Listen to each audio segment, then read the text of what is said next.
Good morning, good afternoon, good evening, and welcome one and all to episode number 33 of The Adventure Continues, a Star Trek discussion, a bi-weekly, usually Saturday night show where we talk about specific episodes from the original series, The Next Generation, the animated series, Deep Space Nine, Voyager, or Enterprise, or one of the 10 movies.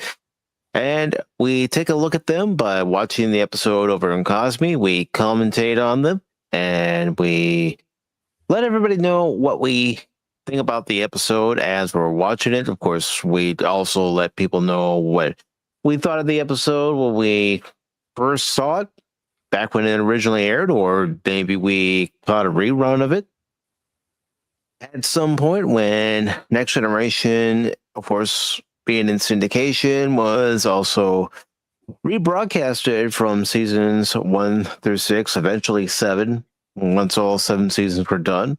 And tonight's 2 episodes introduce a character that would later appear to be a threat in the episode Conspiracy, which we are going to watch tonight. But of course, joining me, they're no strangers to the channel, and they're no strangers to The Adventure Continues, a Star Trek discussion, nor are they strangers to Pop Talk, are Bear Norman Tag and Cash Money 7. Now, I do want to let everybody know the reason why there is a Wednesday edition of The Adventure Continues, a Star Trek discussion, is because Pop Talk will be this coming Saturday on August 8th at 6 p.m.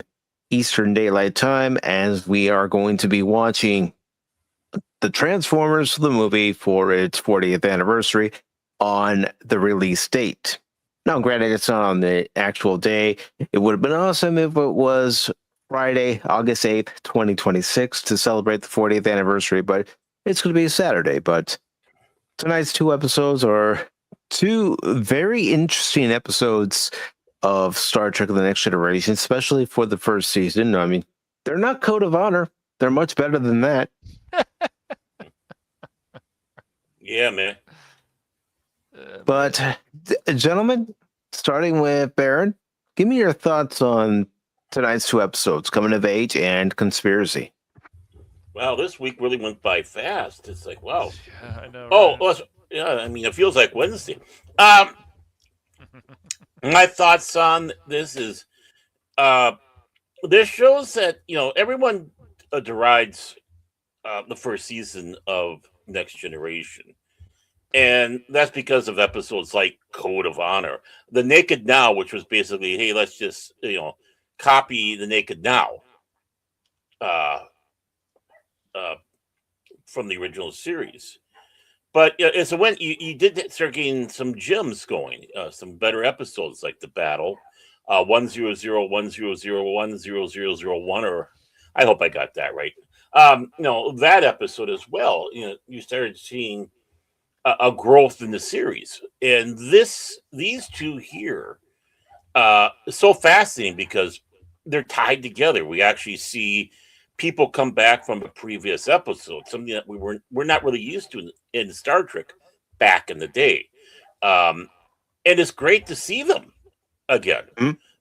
From the one to the other. It's like, oh, now we're talking. This is really starting to get interesting with Star Trek.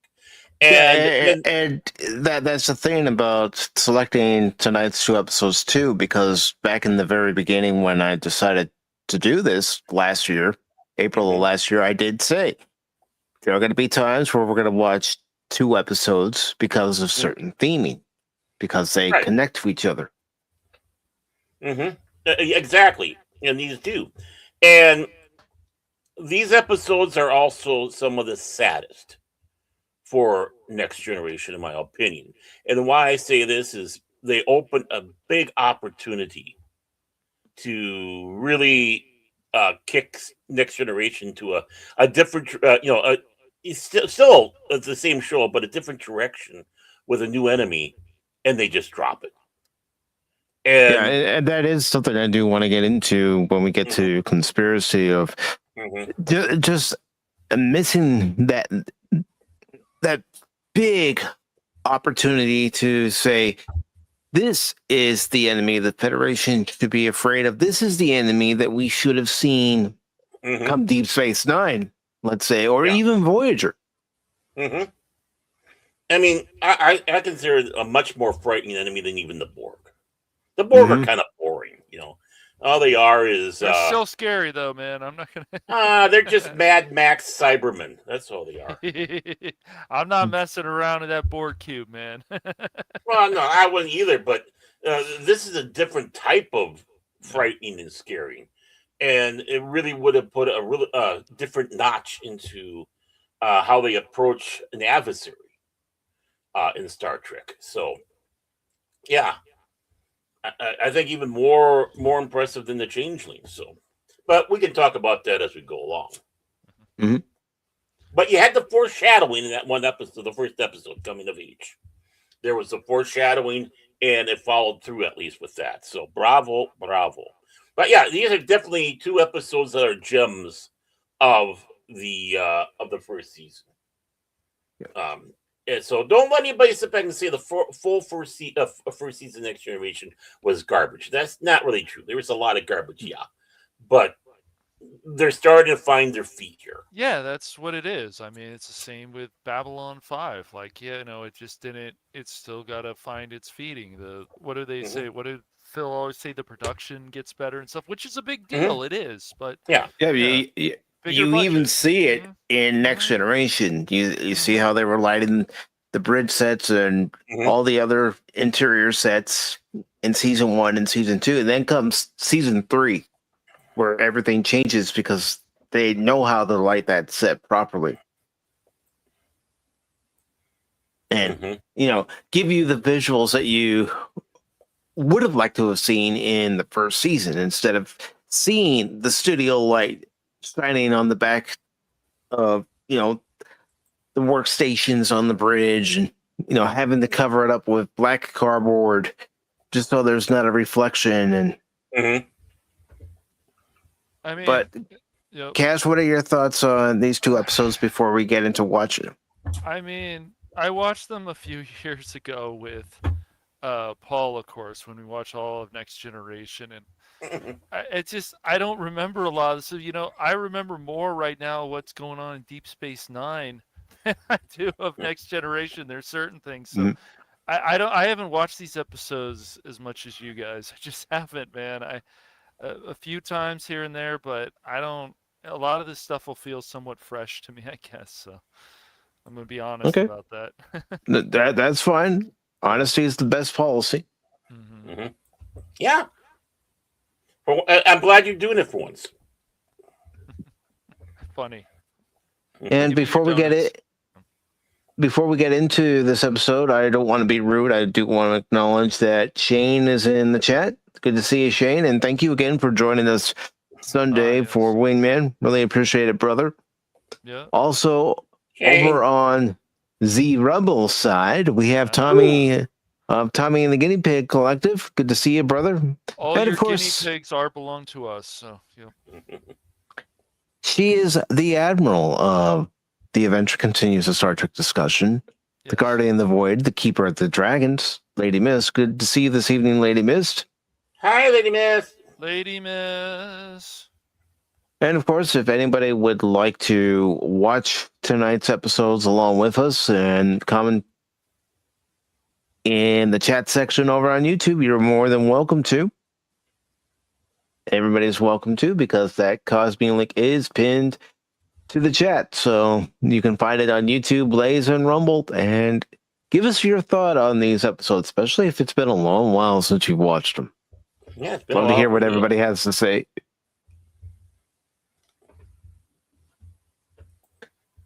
And of course, Lady Mist waving.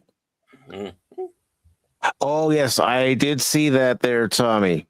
I saw the announcement today that there is a Missing Link Soundwave on the way, and of course we have Missing Link Grimlock, Missing Link Ultra Magnus, but Soundwave of the Missing Link. And basically, just to fill you guys in before we get into the episode.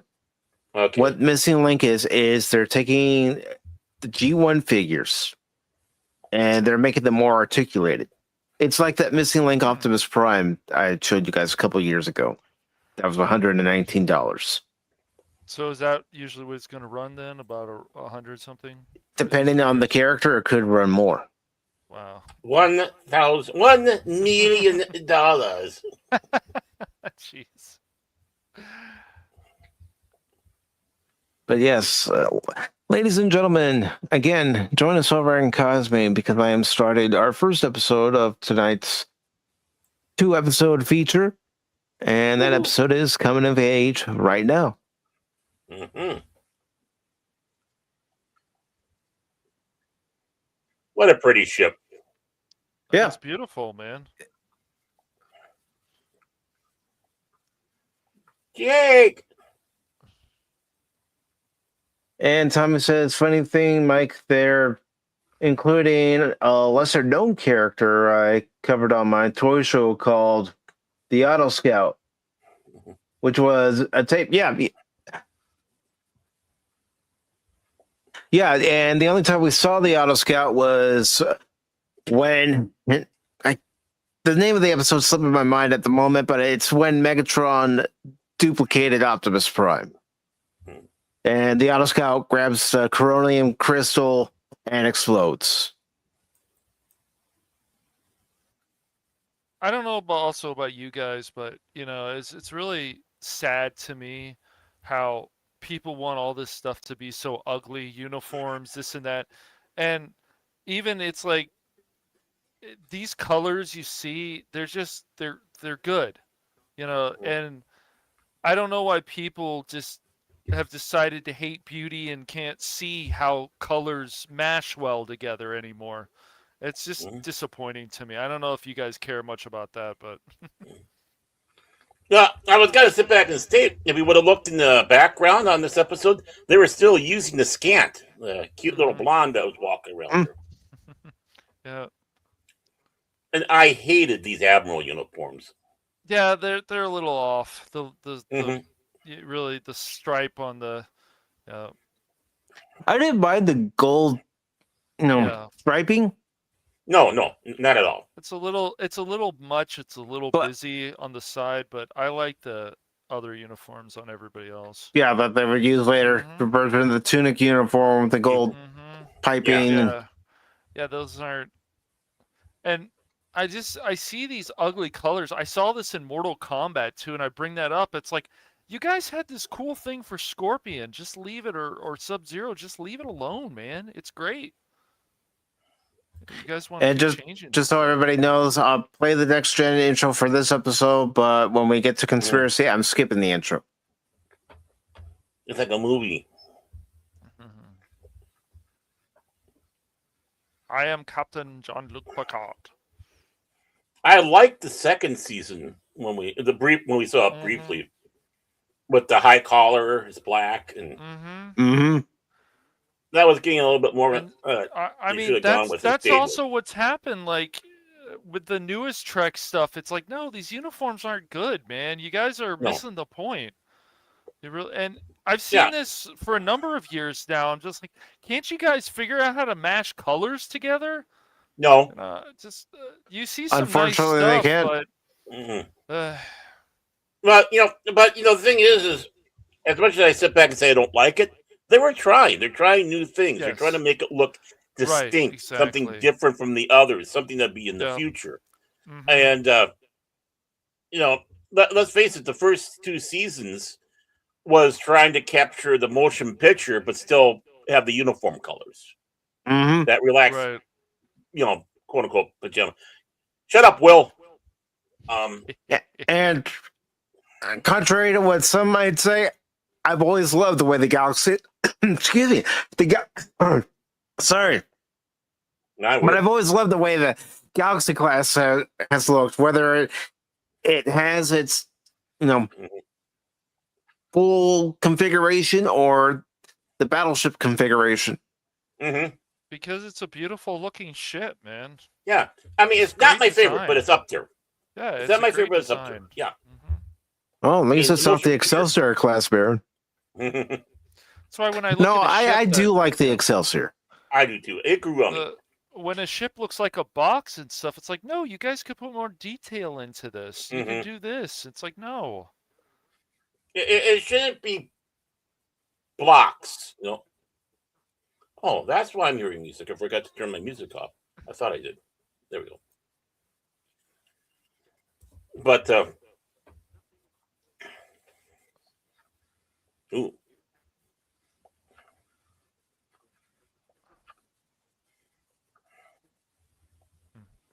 Aside.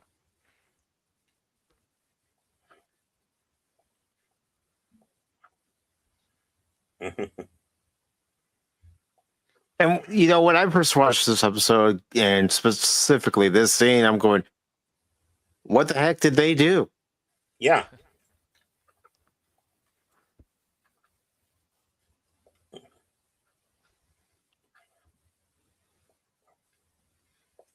That's an admiral's prerogative to stay on the ship. Yep. It's also crazy to me that people just don't. Okay, Wesley. Yeah, but this goes back to what I said a couple of episodes ago about Starfleet officers having to even take an aptitude test to be accepted into the academy. Oh yeah, I mean, and now you're communicators.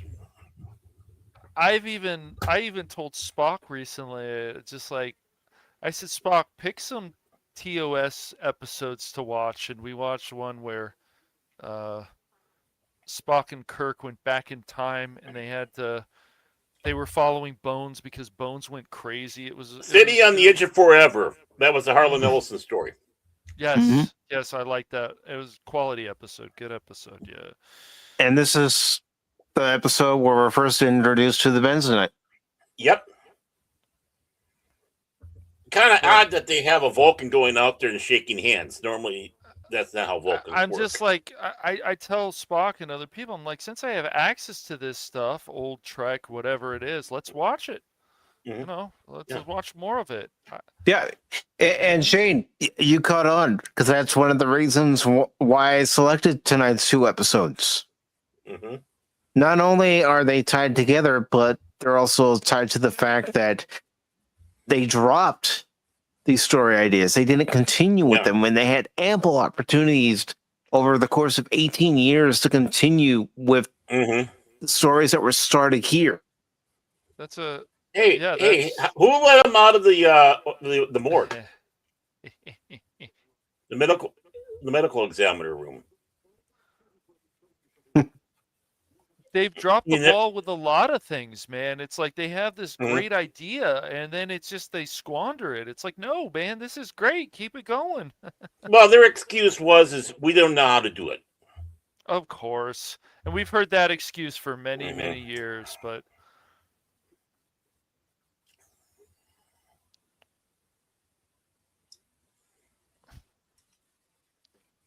and see, this is another thing I do like about the episode. You have an officer telling them what's expected of them. Mm-hmm. You want to be Starfleet officers? You want to be accepted into the academy? These are the requirements you have to meet. Mm-hmm. Yeah, Data. Shut up, Data. And Shane says conspiracy was one of the best storylines early on. Kept you going, what the hell is going on with Command? Yeah. Mm-hmm.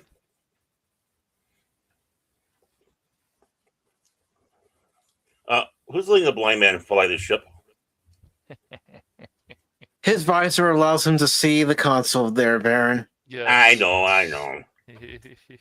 But it was always a joke in the beginning there about, even amongst the crew, the staff and crew of the Next Generation about, we're letting a blind guy run this ship. If Phil is around, he'll be like, Riker needs a beard. Riker needs a beard. Well, they didn't permit him to have a beard early on, and then when he came back from vacation to start filming season 2, it's Gene Roddenberry who saw Jonathan Frakes with his beard and said that's very nautical, and they allowed him to keep it. Yeah, I think it vastly improved his look. I still find it funny that like Patrick Stewart always says Gene Roddenberry was just giving him dirty looks all the time every time they were on set. Gene didn't want him. Gene did not want him in the role of Picard. It's crazy, but I can see it. Gene wanted somebody else. So. He wanted Marceau. See, and this is how a Starfleet officer should act. Mhm. He gave me instructions. I am following the instructions I was given by my superior officer, which is the admiral. See, there's more scants out there too, so it's nice. Mhm. I wish they would have kept the scants even when they did the uniform changes. Yeah. Yeah. I love how they enhanced the matte painting there from the Mhm. original.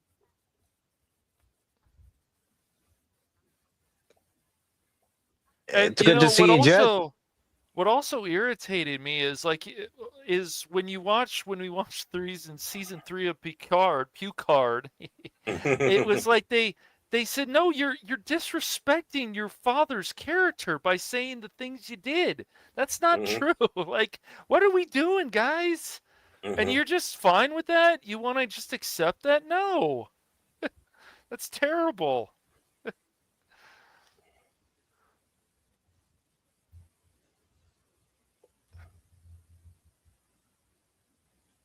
When I first saw this episode, I thought she was cute. I guess I was younger at the time. Look, a woman who's a woman. What? Come on, Yeah. man. Well, two. A woman who's a Vulcan, but yeah. Right. Patrick Michelle was Gene Roddenberry's preferred choice. Mhm. And gentlemen, we have a guest. Well, you guys are guests tonight as well, but we have a guest. But I'm not playing that clip. That's not what we do on the Adventure Continues. That's Pop Talk. No clip. No clip. Just transporter noises. No clip. Welcome aboard, Commander. No, I'm Petty Officer Janitor. There we go. Good job. No, you're Commander Anonymous of the Starship Anonymous. Mhm. Thank you. How are you doing tonight? Oh, we're doing good. How are you guys? Can't complain, man. Doing all right? Awesome. I hate that guy, by the way. Because he's a dick? Well, he's supposed to be. But we'll find out more. But yes. Exactly, Jet. So I've already asked Cash and Baron this question, but I'm going to go ahead and ask you, when it comes to tonight's episodes, Coming of Age and Conspiracy, what were your first thoughts on them? Well, the coming of age one, I didn't. Yeah, I gotta be honest, I didn't pay that much attention to it. Right.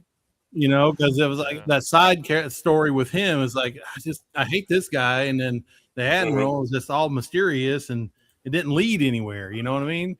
Mm-hmm. So, and it wasn't like 2-3 episodes later. That it plays out, and so this was just like a filler episode for me at the time.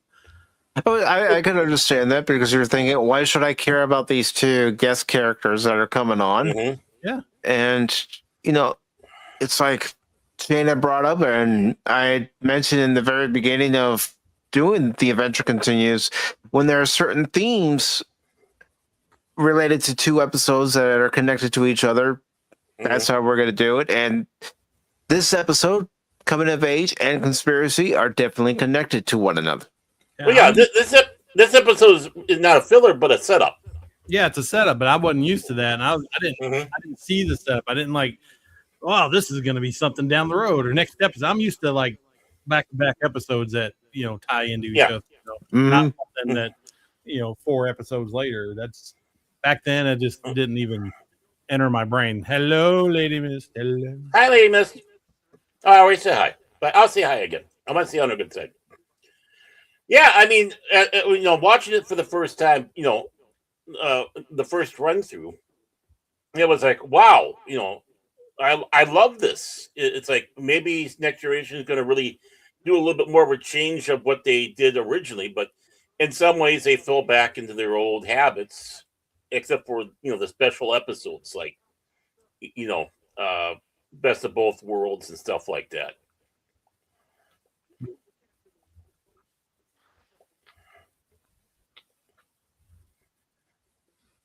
Of course, you could also say this episode's also the setup for what would later happen in the series with Geordi and engineering.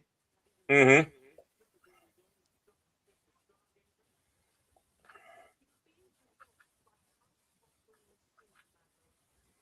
And of course, that's a reference to the battle, and you Yeah. didn't really get that too often in the original series, where they would reference a previous episode. No, not at all. No. Unless Mud came back, and it's like, Mm-hmm. and got to give props too. This is one of the first episodes that really gave some chops to Will Wheaton and build his character instead of being that annoying, annoying little twat waffles running around. But I was going to sit back and say, notice how Troy was talking in these early episodes like this. It was almost like Ilea. Mm-hmm. Well, that's what she was supposed to be. Mm-hmm. Will Riker was Exactly. supposed to be Will Decker, and Deanna Troy was supposed to be Ilea. Exactly. Data Zahn. Mm-hmm.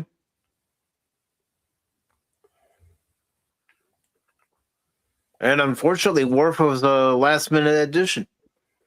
Yeah, he was just going to be like a background character because, that throwaway line in the original series about, the Klingon in Starfleet and such like that. So it's like, hey, let's have this guy, and they threw him in the background. It's like, no, this is just too good. We need to,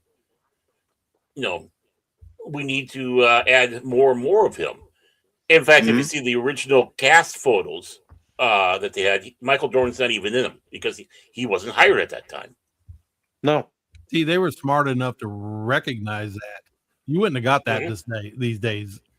Mm-hmm. Obviously, these days they would all of them No, would be Klingon, but in Starfleet. But sometimes side characters become more important than other characters or more popular because it's just the way the character is, and people really like the character a lot, either good or bad. Well, and we have to give props to Michael Dorn. I mean, how he portrayed it was something that, hey, let's do more with it because he's doing a great job. If they had somebody back there and they weren't doing that good of a job, it would be a background character. Yep. And Michael Dorn really is the reason why I love Klingons so much. Mm-hmm. It's too bad we never got that Klingon series that we deserved, but whatever. Oh, that's right. I forgot, Mike. We don't deserve anything. Excuse me.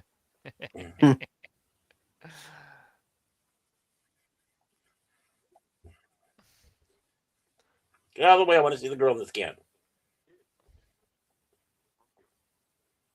I love this shot. Even the original, it's like, wow.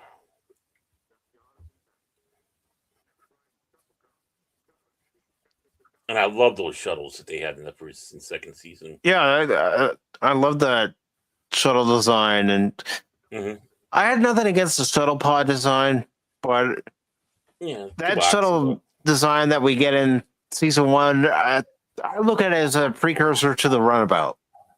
Yeah. We call it the frog. We call it like the frog because it kind of looked like a frog. Yep.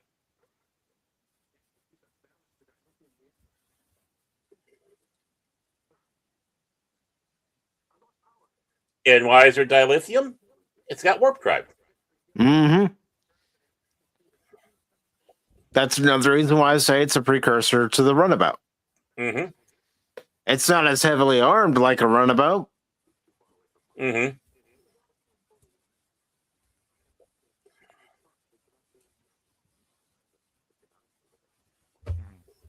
Shut up, Mr. Remick. Mm-hmm. I mean, I felt the same way about Remnick too. It's like, get out of the way. Mm-hmm. Let them do their job. Mm-hmm.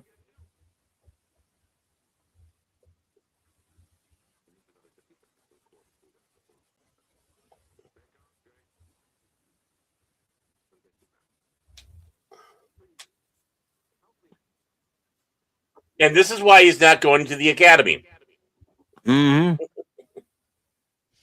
He really isn't academy material. Because he's stupid. He just doesn't have the moxie. He can't find any it was- patience. He needs to breathe for a little bit. Yeah. I understand this stuff is scary, but you gotta relax.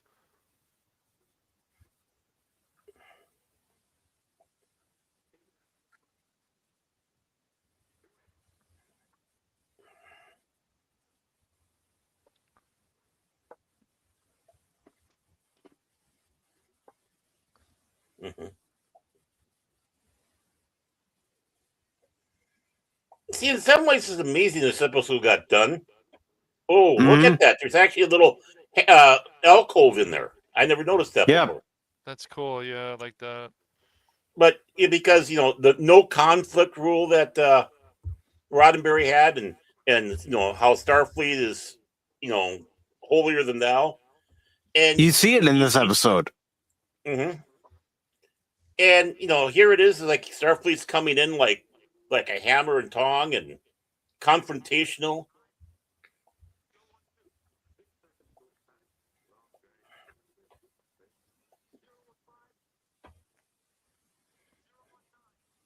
Could be a little bumpy.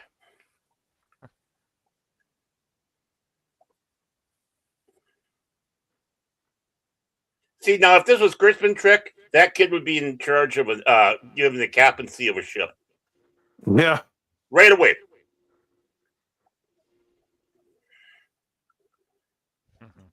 What in the effects? I don't mind them at all. How do you do it? Shut up, jackass.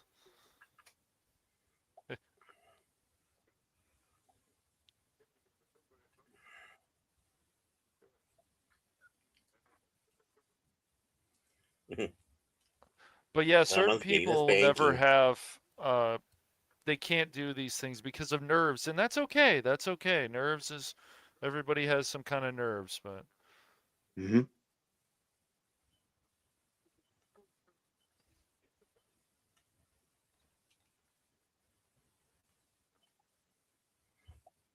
Mm-hmm. what? Did you know that anonymous young men sometimes make rash choices? So does No. Animos. That's- The very young don't always do as they're told. No. Yeah, some of those old ones don't either, right, Mike? oh, that's for sure. What are you talking about, Bear? Well, Yeah, the old- Baron, uh, you always try to Al- tell us that without you, the show can't function, you bastard. Glad you're feeling better, Commodore. Thank you. I am. That's right. No.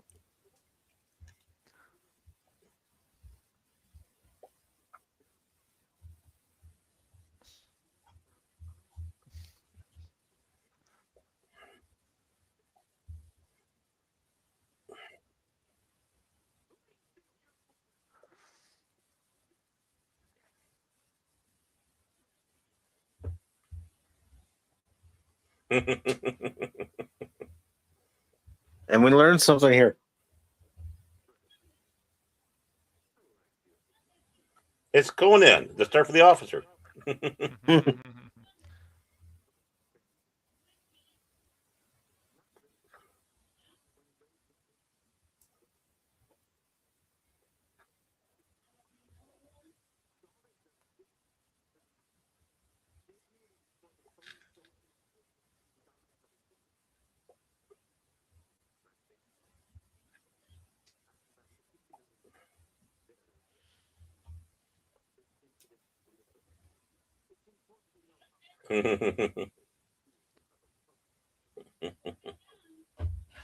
Of course, the Benzonites need that breathing apparatus in order to survive in an Mhm. oxygen environment.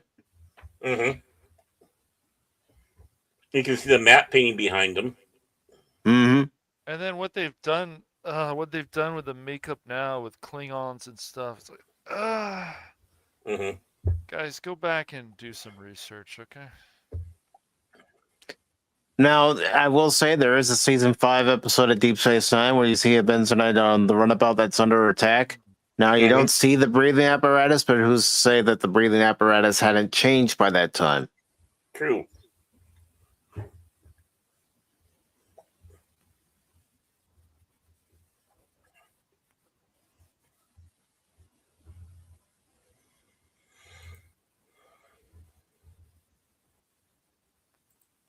And there's our first setup. Mm-hmm. No.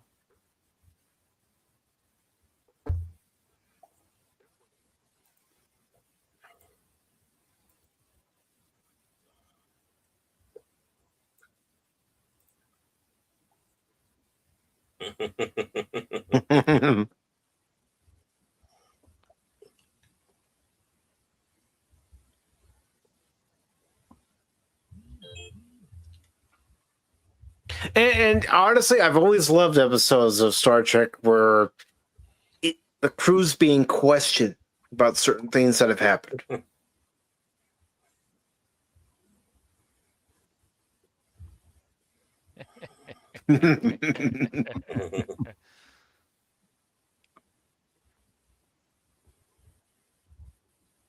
And I love how in this scene how they're doing the transitions from one character to another. Yeah, this is great.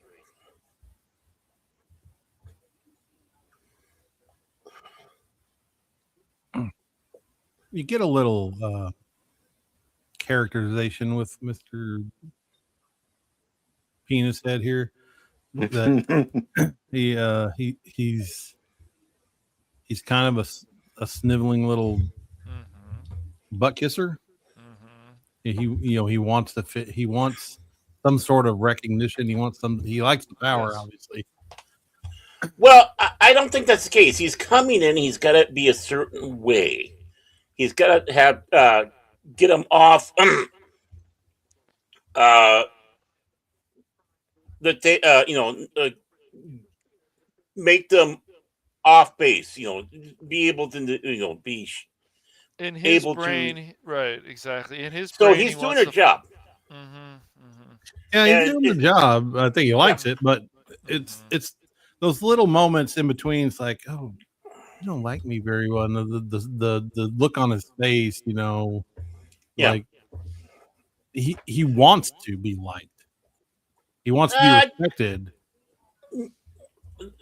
Myself, I always looked at it as an act because it's the good cop, bad cop type of thing.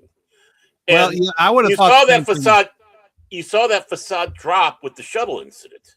Yeah, I see. I know what you're saying. I would have thought the same thing too. There's something in the background which is confirmed to me later on in the show. In if you don't remember, I'm not going to spoil it. No, we're not They spoiling want to anything. do everything by the book. and Remember, for sometimes this it doesn't show, work out. spoilers are allowed. Well, when he's like at the end of this, and he's like, Captain, I'd really like to be signed to the Enterprise. That's where it was leading to me. Just all these little moments where I think he wanted to belong to this. He wanted to be part of it. But I think as this goes along, we find out probably why he really wanted to with the next episode. But I don't want to ruin too much. Yeah, but is he that way now, or does he do that later? I suspect he already is. It's possible. I don't know. We just don't know it yet. We just haven't seen that little thing sticking out of his neck. Yeah. Now the Admiral probably not, but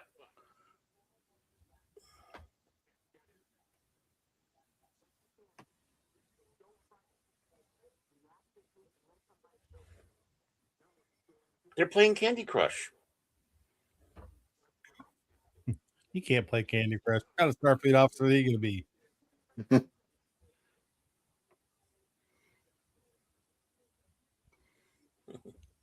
That man is playing Galaga. Oh, we wouldn't notice, but we did. I thought it was asteroids. And of course, Wonder Boy gets it. Of course. Of course. She's pretty. Mm-hmm. Yeah, she is.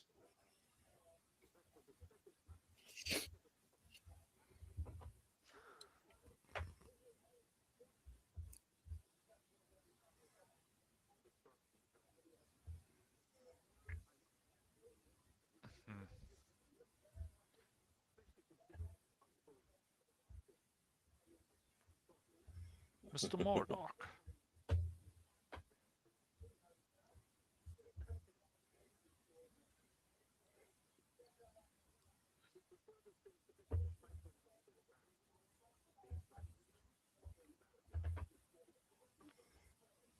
And again, this goes back to what I said a couple of episodes ago, where unlike current Trek where they had Starfleet Academy, and it seems like all the cadets didn't have to take a psych test.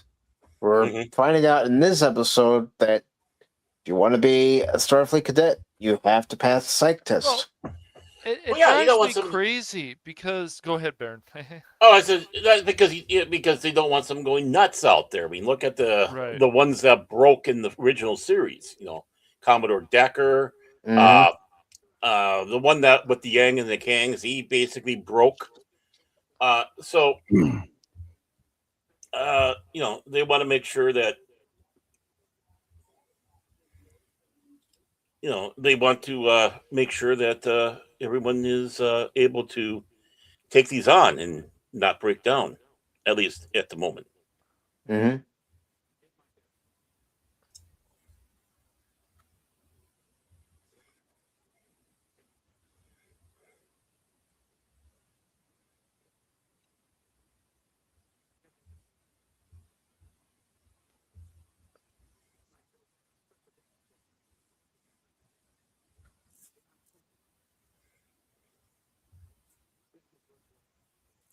Now, he mentioned his tour will be up in 6 months. Could we hypothesize that it's 6 months later when the episode Conspiracy takes place? Possibly. Plus, it's like with any of this stuff, a lot of it, these different franchises, there's always some kind of building and training or whatever you want to call it. And nowadays, people are like, oh, that doesn't matter. None of that matters. I said, well, then how is the character going to grow some more if that's the case? Like, I don't get you. I don't understand your reasoning or lack of reasoning. I think training's always been important in this stuff. Always. Yeah.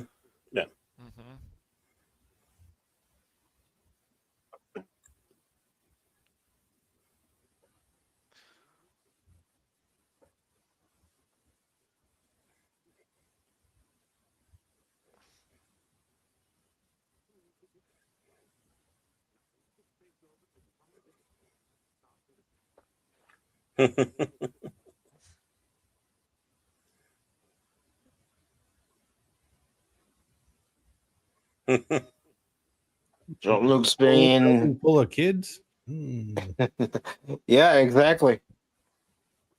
It's a difficult choice, especially knowing Picard's thoughts on children. Even Starfleet cadets.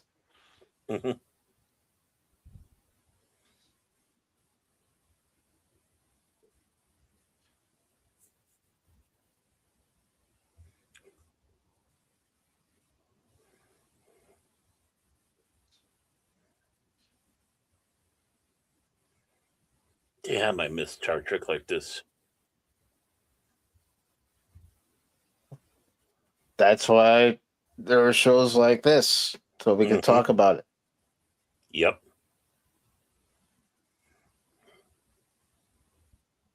I know I'm not the only one that does a show like this, but... Yeah. It's a unique one, though. We do. But, I would sit back and say most of everybody that was in Kurtzman Trek should never have been in Starfleet. And this episode right here shows why. Standards. What standards? Come on. Standards and practices.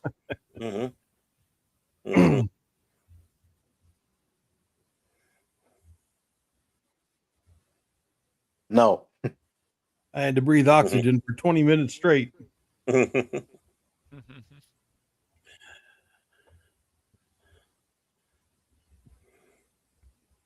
I just finished watching Discovery. I just finished watching all of Kurtzman Trek. I saw the future of Star Trek, Starfleet. It was not good. I saw Starfleet Academy. It scared me. Is that what I'm getting myself into? Do I have to eat my comm badge? It's okay, Wesley. I quit.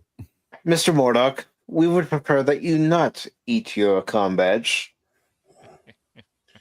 I mean, how stupid. Huh?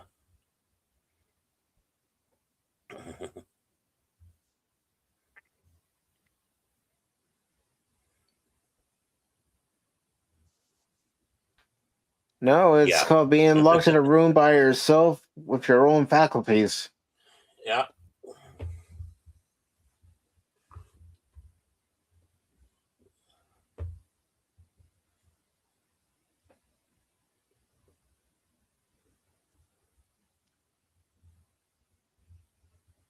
Where is everybody?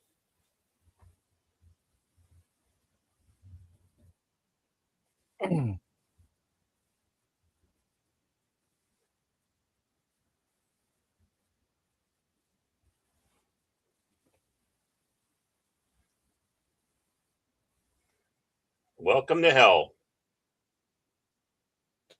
And this is Wesley's test. Yep.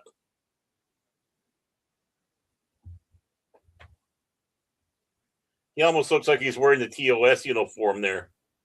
Yeah.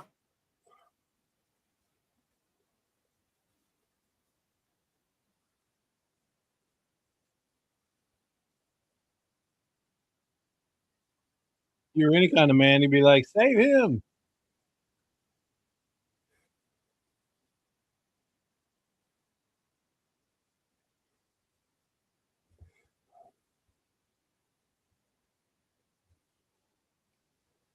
That's like me trying to get out of bed.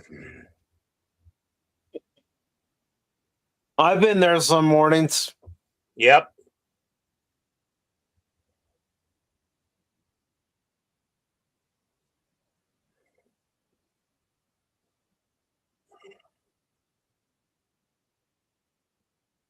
Mm-hmm. Exactly. Get up, you got 10 seconds.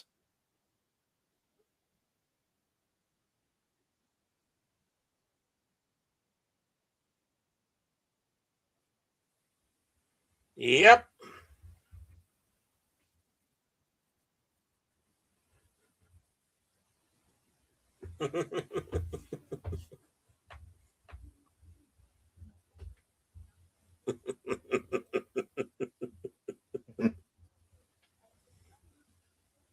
I love that. See, that is humor in Star Trek. Yeah. Believable humor. Yeah.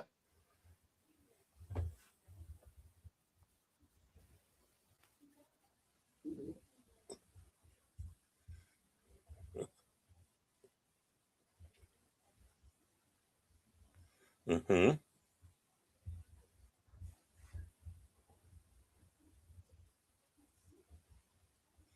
Mm. And now they're tying into the lore. This is what's Mm-hmm. great about the episode. This is what's great about real Star Trek. Mm-hmm. Yes.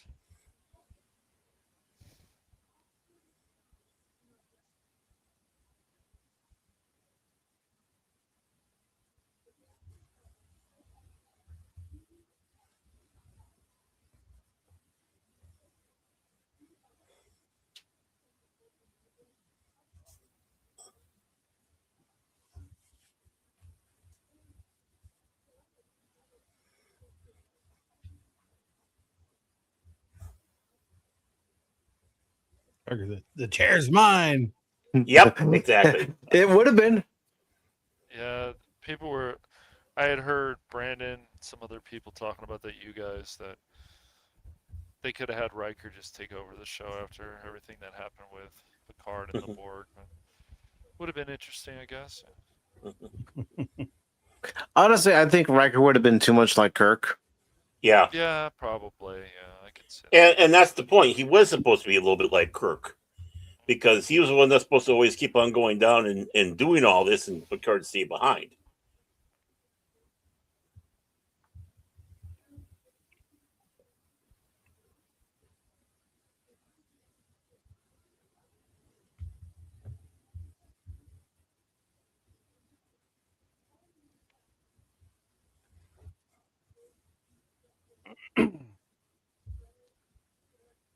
Wow.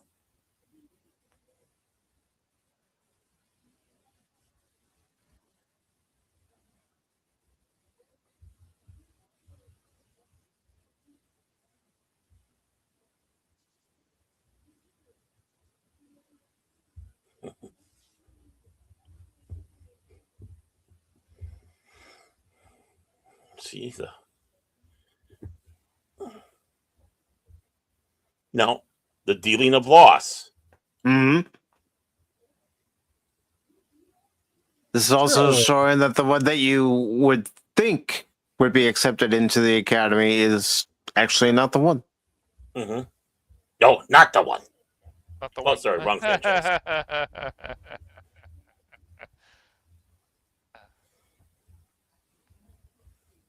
Well, quick, Romancer. That's the soy boy for you. Oh no! Don't make a move. Not a big fan of that. It's okay, but Jeez. See, if it was Riker and he was that age, he'd be like, "Hello, baby. How you doing?" He'd already have been on a date with her. Mm-hmm. They probably would have already had sex.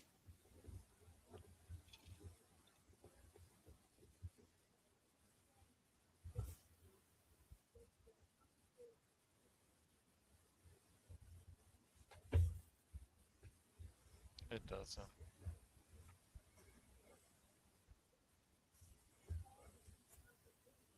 And see, for anybody who wants to say, "Oh, but they wore dresses in previous Star Trek series," that's called a dress uniform. It's a formal uniform. Right, there's still pants underneath, and they did shorten those up as it went along. Mm-hmm. Yep. Oh well, they're gonna make any kind of excuse they can to justify their bullshit. It doesn't matter what it is. They will any kind of excuse. Well, yeah, it's such a moronic. They're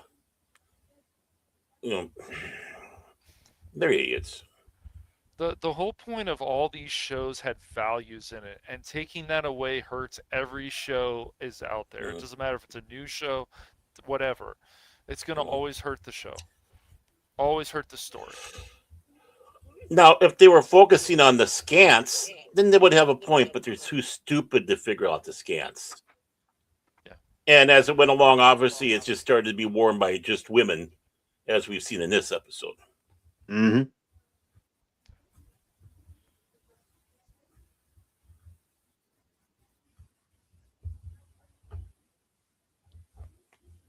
And see, this scene right here, it's more Picard being like a father figure to Wesley than being his captain. Yeah. In some ways, it was the same thing with the other guy. Mm-hmm.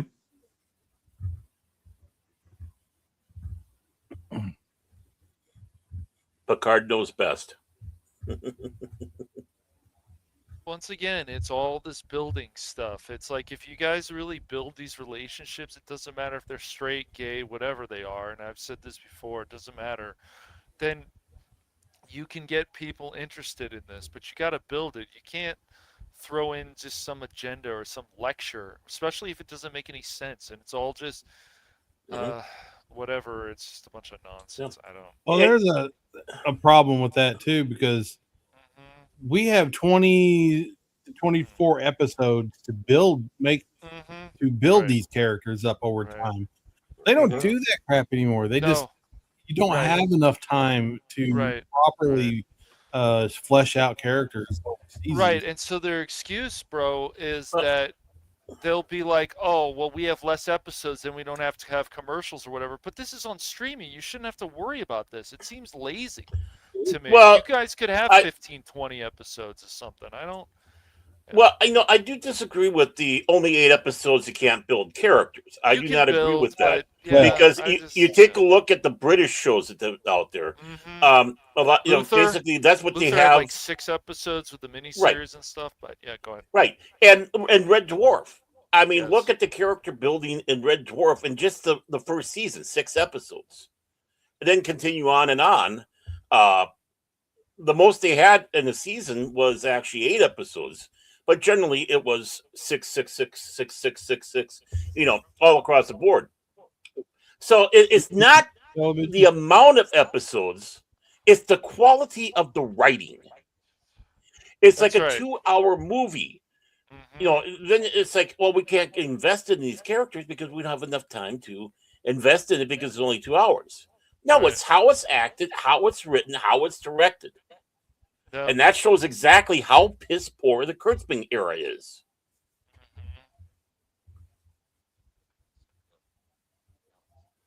Mm. Yes, you guys find out I have my own planet, Pacifica.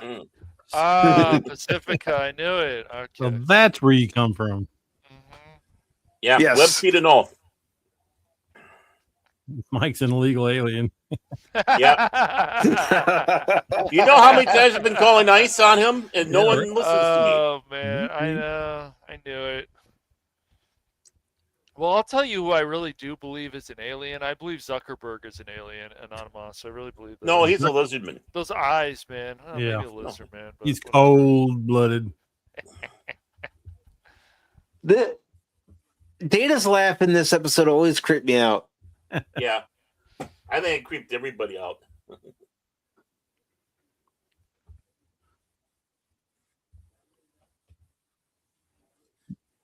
They got a new movie about Zuckerberg coming out. Yeah, they do. Oh. I'm sure he'll get mad about it, just like the Social Network. That didn't happen. Are you Yeah. sure? Are you sure?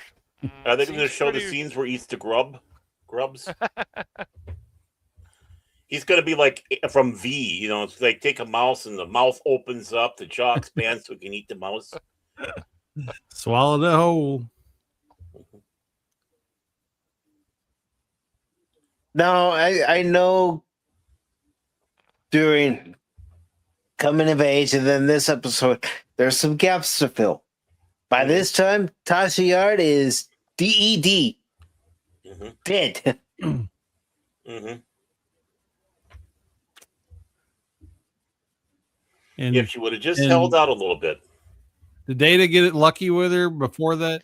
Before Yeah, yeah, he did. He yeah. did. or before the last episode? Yeah. Well, episode- just that one episode. well, Well, I mean, was Tasha it Fully Yard, functional. it was that the last drunk episode one. we just Was watched, that or before? episode In between two, these two? season 1, something like that. That happened before Mhm. coming of age. Okay, Yeah. I can't. I don't remember timelines. Yeah, I'm because not good this at that. is episode. Naked Now. The last one was episode 19, so this is episode 20. So yeah. No, last episode was episode 18. Oh, they got Yeah. that wrong. Then dang it, AI, get your shit together.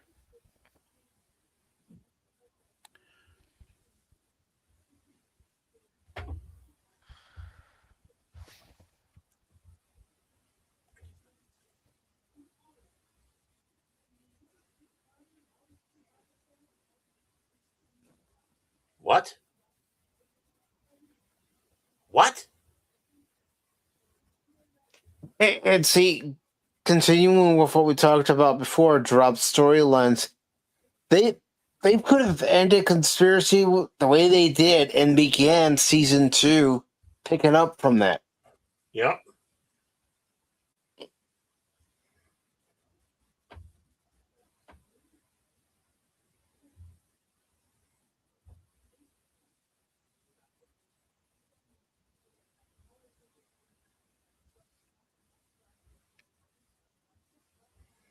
He's calling in the favor. Mm-hmm. It makes you wonder what the favor is.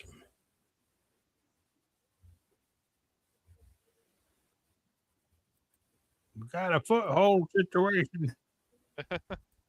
Yeah, I mean, coming of age, we're being told there's something odd going on at Starfleet Command. Mhm. And now this is the follow-up. Yep. Space.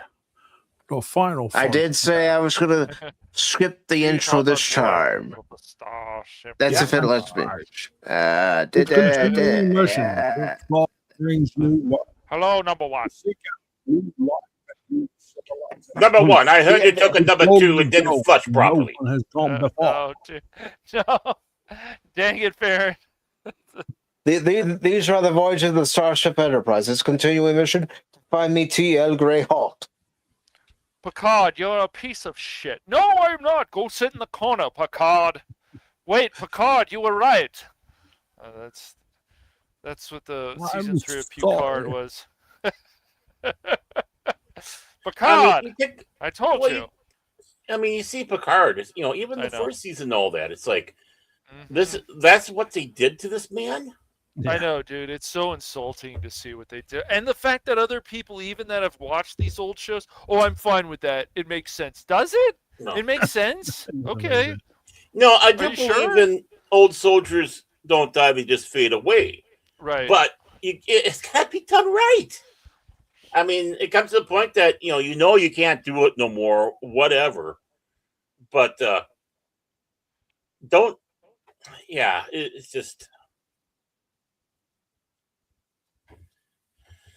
And the Enterprise is hauling ass. Yep.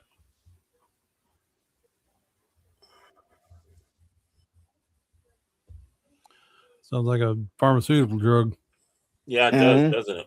Take some Talix B twice a day, and you'll feel regular in no time. Product placement. Side effects include nausea, blindness, heart attacks, headaches, death. Keep women walking by wearing skants. Yeah.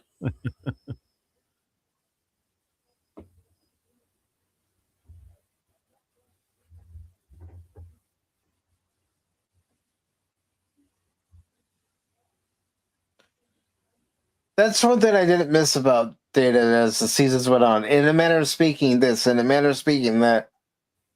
Mm-hmm. They realized they didn't have to have Data say that so often.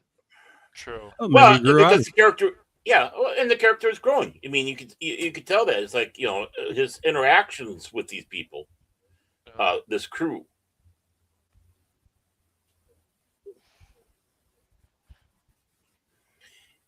And see, even like the third season of Picard, it was like, I remember Data had this good conversation with Lore, but that was it. It's like, well, where are we going to build on this? Where are we going with this? All right. You know what's sad is they have the remasters, which means they could have put those ships in. It would have been great to see the Ambassador class, and the other two are New Orleans classes. Mm-hmm. Yeah, but see, here's the thing, Baird. Do you have the Ambassador class as we know it from the Enterprise C, or do you have the original design for the Ambassador class? I would have gone with the original. I would have too. That would have been so beautiful. I mean, redo this scene where they're coming in, and the other ships are in orbit there. That would have been absolutely fantastic, especially with the original design of the Ambassador. Money, money, money. Yep, right. Especially it would have money into this. Make this stuff look cool, man. I don't care what ships it is. I don't care what uniforms it is. I don't care what the makeup is. This all adds to the story, the show, whatever it is. And people don't seem to care about. Look at the Klingon makeup for the latest Trek Kurtzman crap. I mean, it's just like, ugh. It looks cheap. I love how the clouds looks. Yep. Look how the clouds are moving. I know. I mean, that little detail. And this is 87, I know. Man. 87. I mean, $1 million per episode. Yep. Yeah, this would be 88. Yeah. 88. And $1 million episode is a lot of money. Well, you can call it 87 cash because this is all still part of season 1 and right. Yeah. Okay.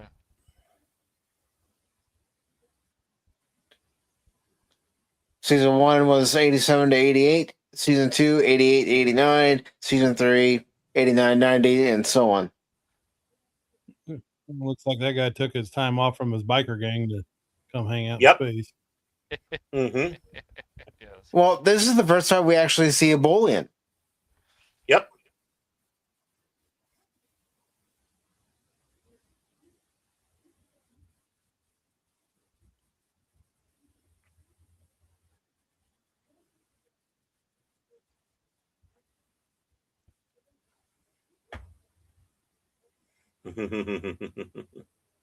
Wait a minute. A female captain? We never had female captains. What? Not this that early. Never happened? Females have never been in leadership position? Come on, man. Yeah, a black female captain who is also the youngest captain in Starfleet. Which Picard will say here.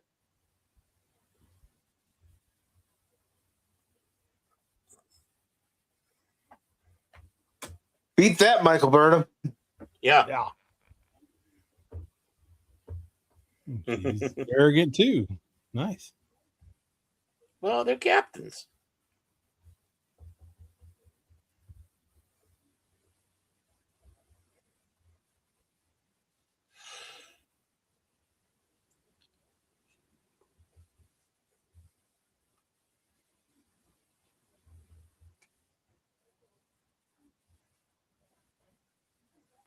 Where's the outer rim? That's more of a reference to the outer edges of Federation space. Mm-hmm.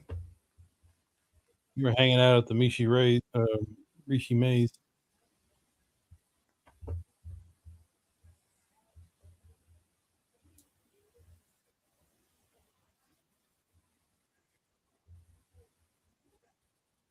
And don't tell me that you can't build up this stuff, even with all the nonsense going on with games and whatever. I mean, I think Resurgence did pretty good. Yeah. I think. This episode's building up tension just by having these characters tell you what's going on. Well, not only that, the lighting, the sets, everything. Yes. I mean, you know, another thing I noticed they don't do anymore that I do miss. Whenever a villain comes on, they have a certain kind of music for them. I love that. I'm like, oh, here's the villain scenes. Very cool. Tim, how are you doing? Hello, Tim. We finished watching Coming of Age. Now we're watching Conspiracy. If you'd like to hop in the Cosby.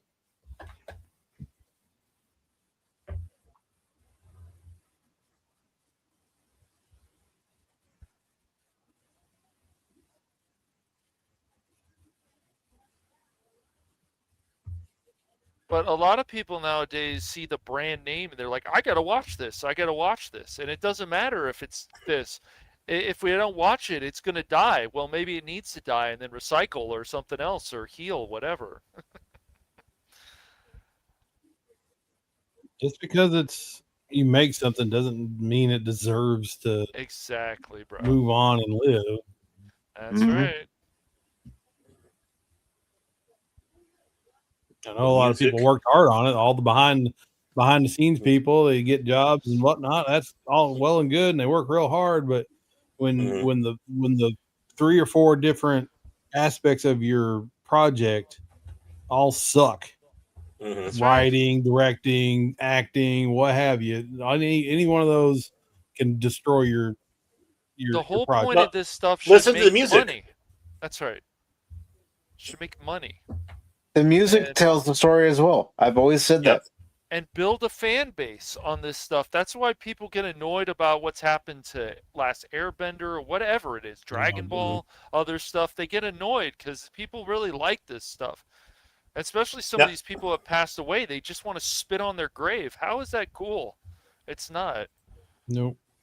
The vast majority of that. That's right. Unfortunately. It would have been great to start watching the other ships leaving in that scene. Again, it wouldn't have taken much. No, they could have done that for the remaster, like you're saying. Yeah. Yep. Maybe they were Trek and all this stuff. They had little details that you see, and you're like, "Oh, this is so cool! I want to see more of that." I mean, they literally went back into the original film, not just for the episodes, but also the original film for the exterior shots of the models. Yep.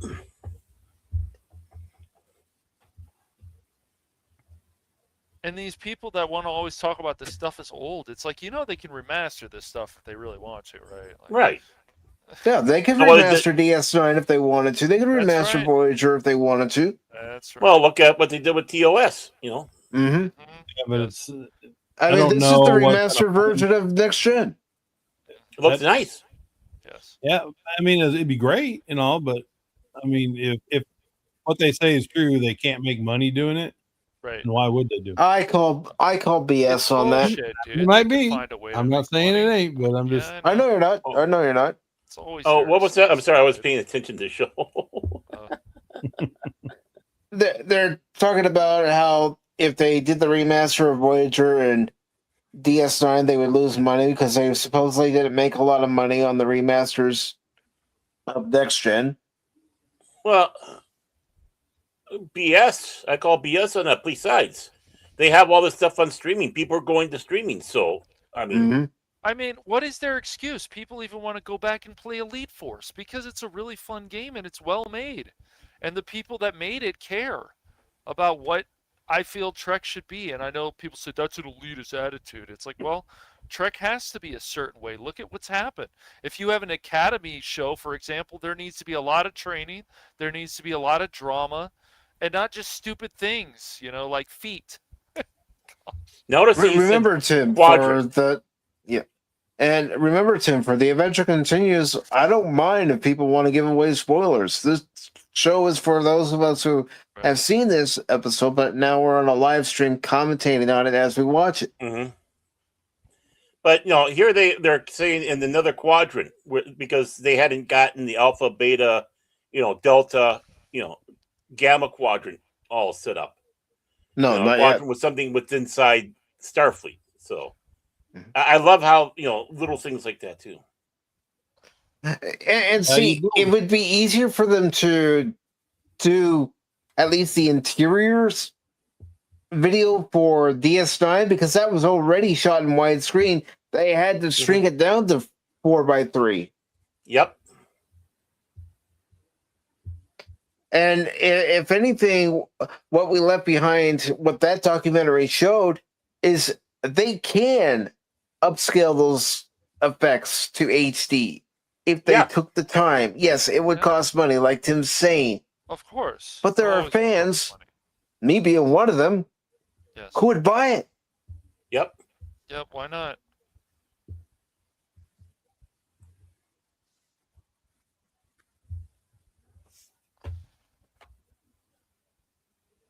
Yeah, that's what Shane was talking about earlier. It's with these 2 episodes, again, going back to what I said last year for the show, that there would be times where we're going to be watching 2 episodes because of the theming.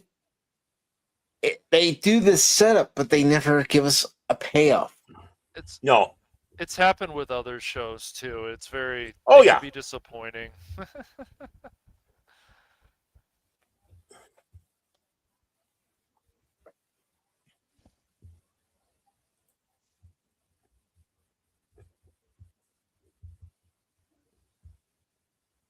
Yeah, there's no proof, Picard.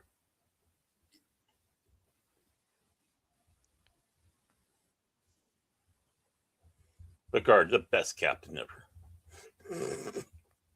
I mean, when it comes to diplomacy, Picard's the one that you want.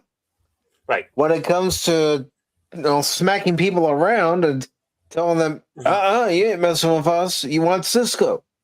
Mm-hmm. They're all they all have their different quirks and stuff. Yeah. I look at Kirk, I would follow him. Picard, this version of Picard, yes. Obviously Cisco. I'd probably even follow Janeway. She has her problems, but just make sure you give her plenty of coffee. That's right. Just give her some coffee and go do what you want. I don't care what Phil says. Like, I like Captain Archer, so whatever. I don't mind Archer. I love Archer. I love if you watch this. They have stuff from the Phas role playing game in there.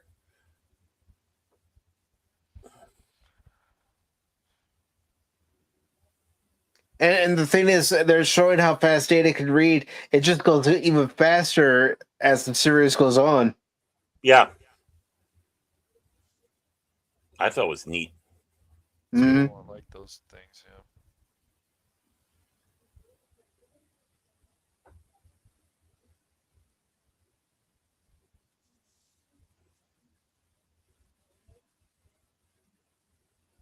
Mm-hmm.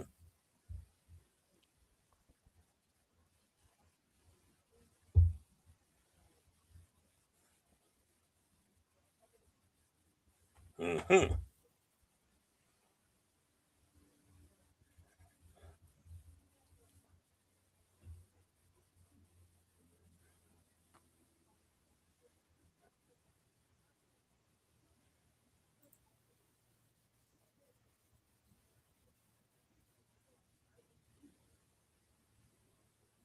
An invasion.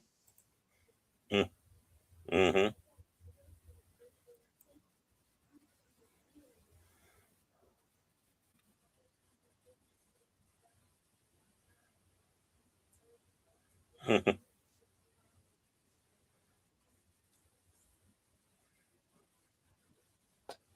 Man, what they could have done. I know. That's why this episode is so painful. So Such a- good, yet so painful at the same time. It's so good. How these two episodes were great setups, either to each other and then for a possibility.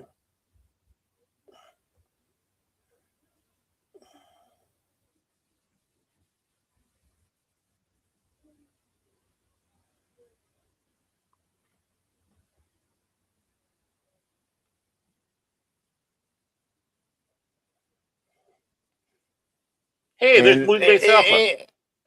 well, I was going to say it's a nice shot right there, seeing the Enterprise approach Earth from the moon. Yeah, it's great.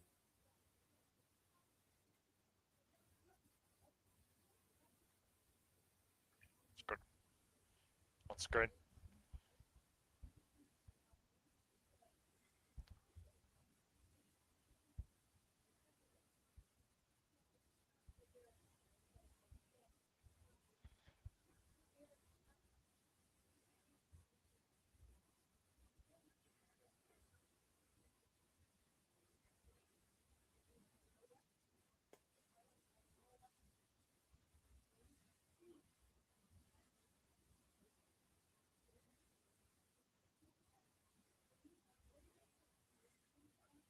Notice how they're talking. Mm-hmm.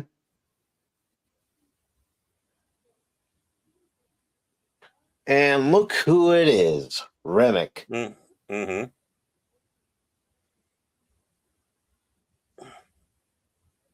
It's so great to seeing people come back like that Mm-hmm. at that time. And like you said, outside of Harry Mudd, you didn't see that much in the original series.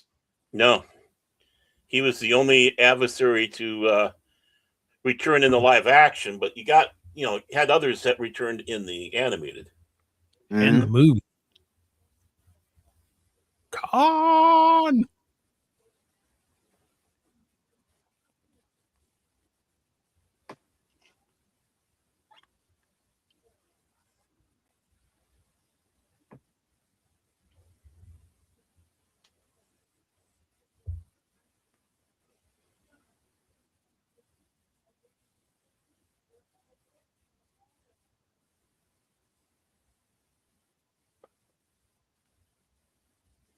I'm sorry, Admirals, but I'm not really hungry right now. Mm-hmm. What?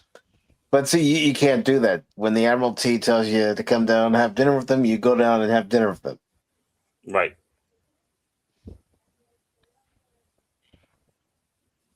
Uh-huh. You sure about that? You sure about that? I always think about that guy when somebody says that. And of course, that was an exterior shot from the voyage home. Mm-hmm.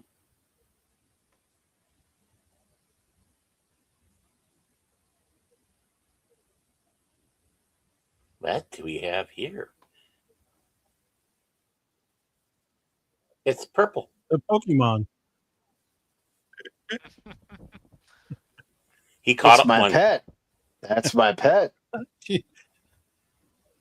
My mind controlling bug. I choose you. Yes. Right, exactly. Mind controlling bug. I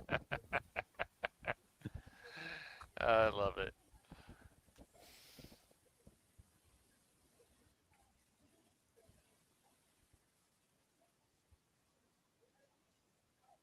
And even the Dun, music dun. tells you something's not right. Yep. Right. And the look on his face, too.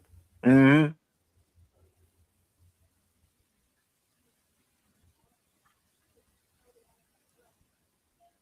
Now, do you like the transporter room like it is here in season one, or do you like how it is later, where they add the outlines and everything? It's all right. Either way. I kind of like the outlines myself, but Yeah, I kind but of need to know where to stand. Me, I need guidance. but it's slick looking here. Mm-hmm. No, knowing me, I would step halfway on the pad and halfway off, and then half of me gets transported away. We always root for that. I know you do, but safety first. Jump in, jump out. Jump in, jump out.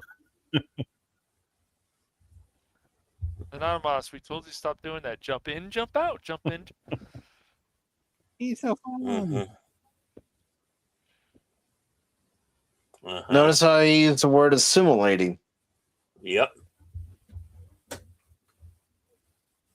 Well, this is going to be their form of the Borg.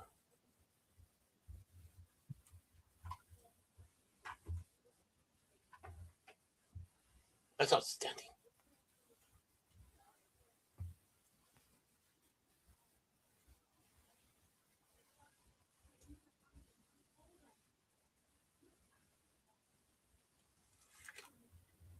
They need to add this guy to Pokemon. I choose you.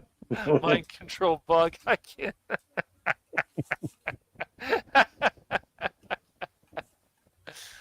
Oh, man. Let's have a talk.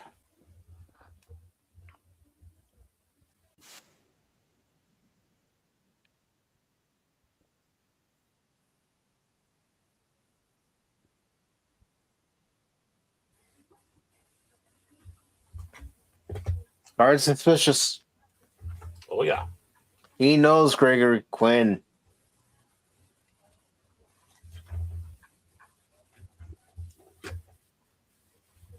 Yes.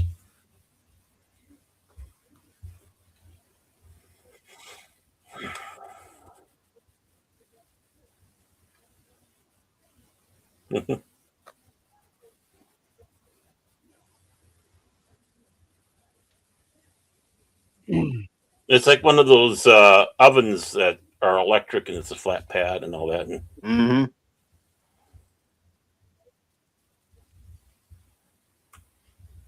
So does that mean whenever I turn it on, my food that I'm cooking on the stove is gonna disappear?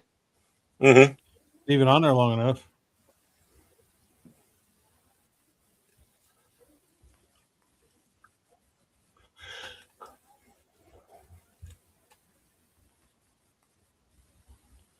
Very special.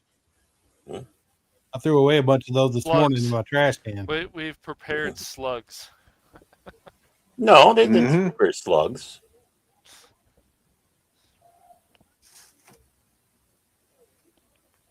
Almost looks like a Romulan corridor. We prepared Yeah. mind control bugs for you all.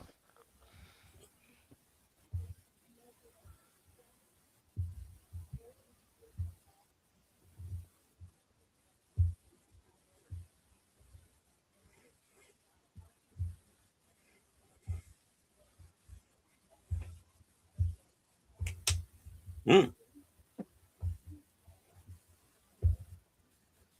Uh-huh. Uh-huh. Uh-huh. How superior.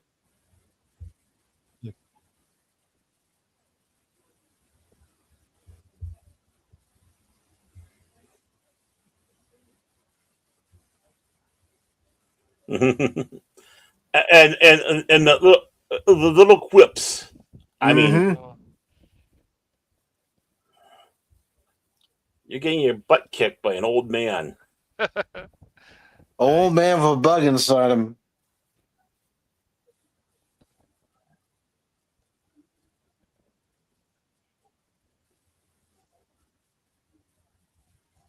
Menacing chuckle. Ooh. And everybody was a kung fu fighting. Oh my god, he's busted through the glass table.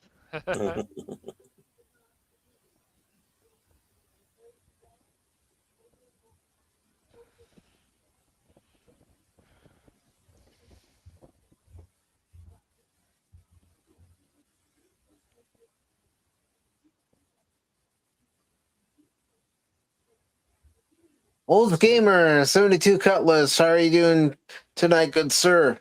Hello. Ew. Hey, look, it's the doors to 10 Ford. Yeah. Well, they will be.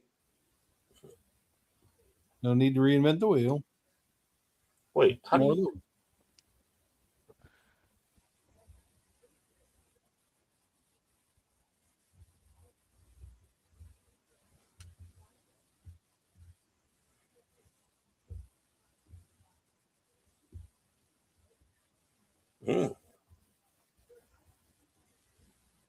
Back on working days. Well, I hope that's going well for you. I hope you've been doing well. Day work's way better than night work, that's for sure. I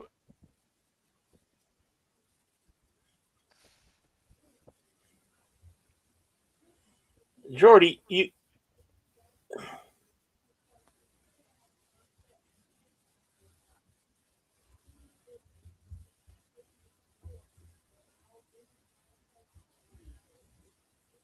Yep, it certainly does. is. I'll take that as a no. Nope.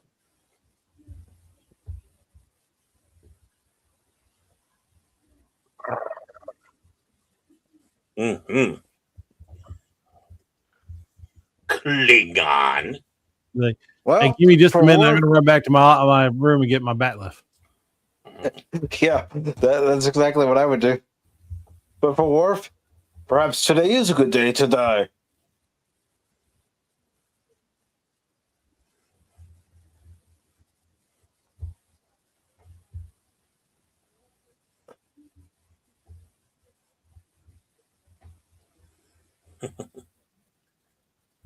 He's like the Emperor. Yes, but this is also the start of Worf getting his ass kicked every time. Mm-hmm. The only one carrying a weapon is the doctor. Yeah. The chief of security doesn't have a weapon. She swore not to do no harm, yet here she is. That's why Crusher. That's why Crusher is hot. She's the Admiral's worst nightmare. You know, we went to check on security, but we don't have any weapons, but we do have our fists. So. Oh, it's okay. I'm a Klingon. I can beat up everybody. Oh, except for that guy. And Tim says, I think the latest I ever worked was 10:30 p.m. They need me to cover someone's shift, which was fine since I got the next day off. Hey, there we go.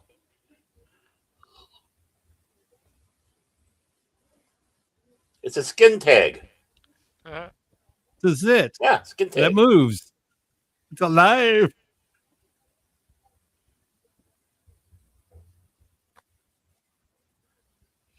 Check their necks.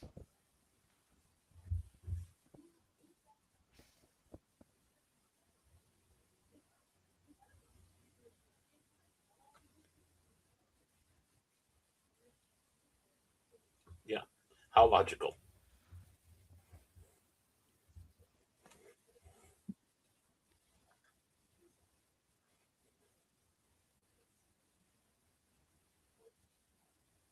Oh, God.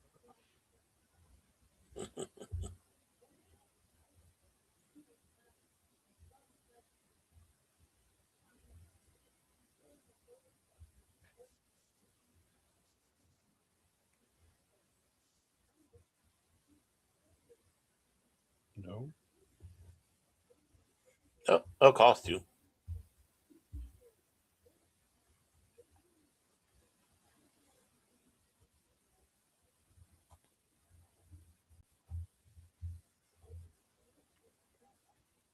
That was so cool back then. Yeah, it was. Not bad for 1980s special effects, if you ask me. So, yep, exactly.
Pickard out.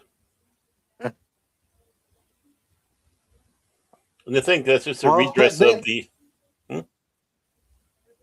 Think about it. In Time Zero, when it's Time Zero Part 2 and they're staying at that hotel in San Francisco, Captain Pickard, the one woman who actually runs the hotel, that's what she calls him. And so did Q, if I remember right. Tube grubs. Man, I didn't want this for dinner again. I had that last night. A Ferengi's favorite, tube grubs.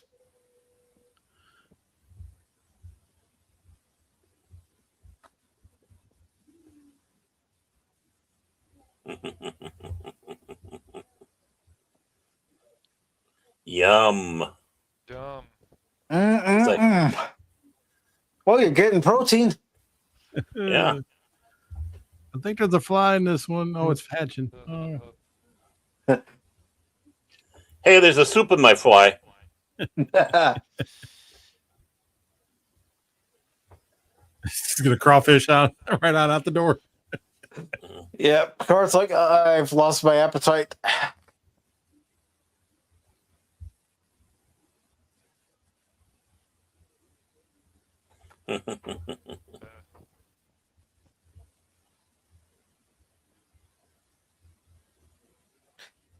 And Old Gamer 32 Cutlet says he always wanted Picard to get with Loxana.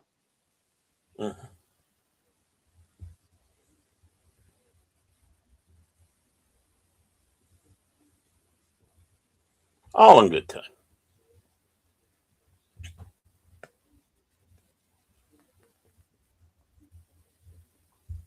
When I left you, I was all about to learn. What? No, sorry. What?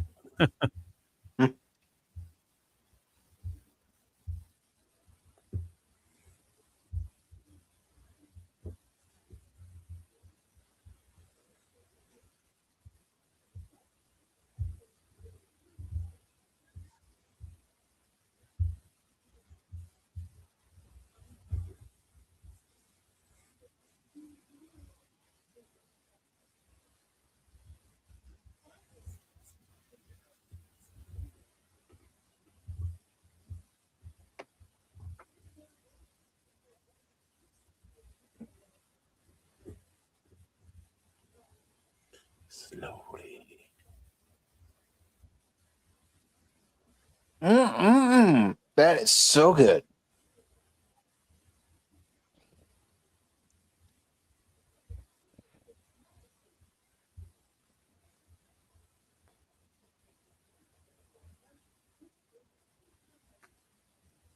Yes. Love how they make those really look like worms. No worms. Except for these. And as Jonathan Frank said, one of them did drop into his mouth. Not good, man. That was a good one, yeah, because he didn't get.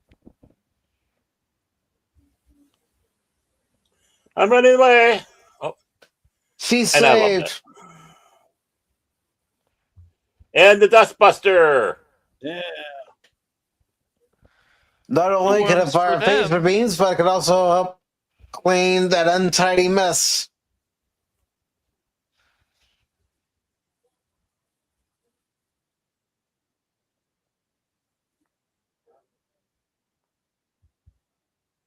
Hey, you shot him in the back. Well, his back was to him. Yeah, what were they supposed to do? Quick, What's stamp more on disgusting, those things or Wrath of Khan or both, or is it a toss? Both. it. Yeah, but wait, you'll get your answer soon. Yeah, because it's the only episode of Next Generation's Room where you see something like you're about to see. Yeah, this was a very shocking scene. Good old stop motion. Mm-hmm. It's something his leg. That special effect could have been a little bit more special. Yeah. Well, it was 88. I know. They did it better on other things. Oh, no. Yum yum. Raspberry. They look more like grape. With a hint of strawberry. Made out of grape Laffy Taffies. Remick, something's wrong with your neck. It's swollen. He's got the gout. He's got a goiter. Yes. Yeah, he's got a goiter. You know, if you put a little more iodine in your diet there. Yeah, F you. Yeah, I know. Really That's what Riker and Picard think about your peaceful coexistence. Oh. And there we go. That was the only graphic shot you ever saw during the entire run of Next Generation. Little Indiana Jones face melting. Oh yeah, this is some of the. Hey, what are you doing with my puppet?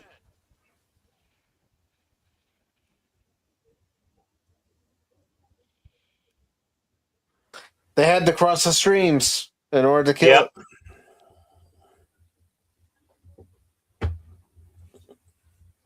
it. Look at that.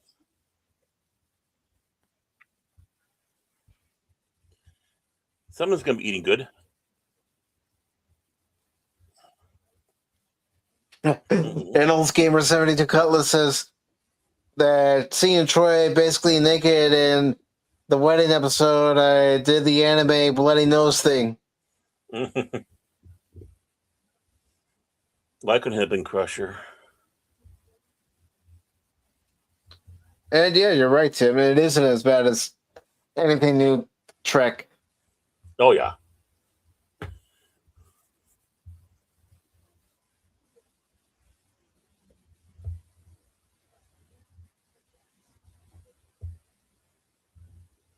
And this is where they dropped the ball. Big time.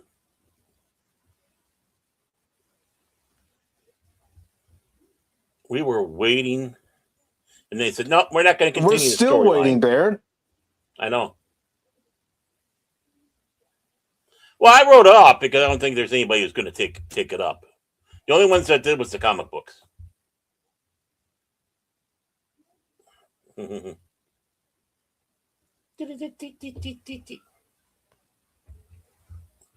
Come to Earth. They're stupid. Come to Earth. They're stupid. There you go. Yep, that is the episode, ladies and gentlemen.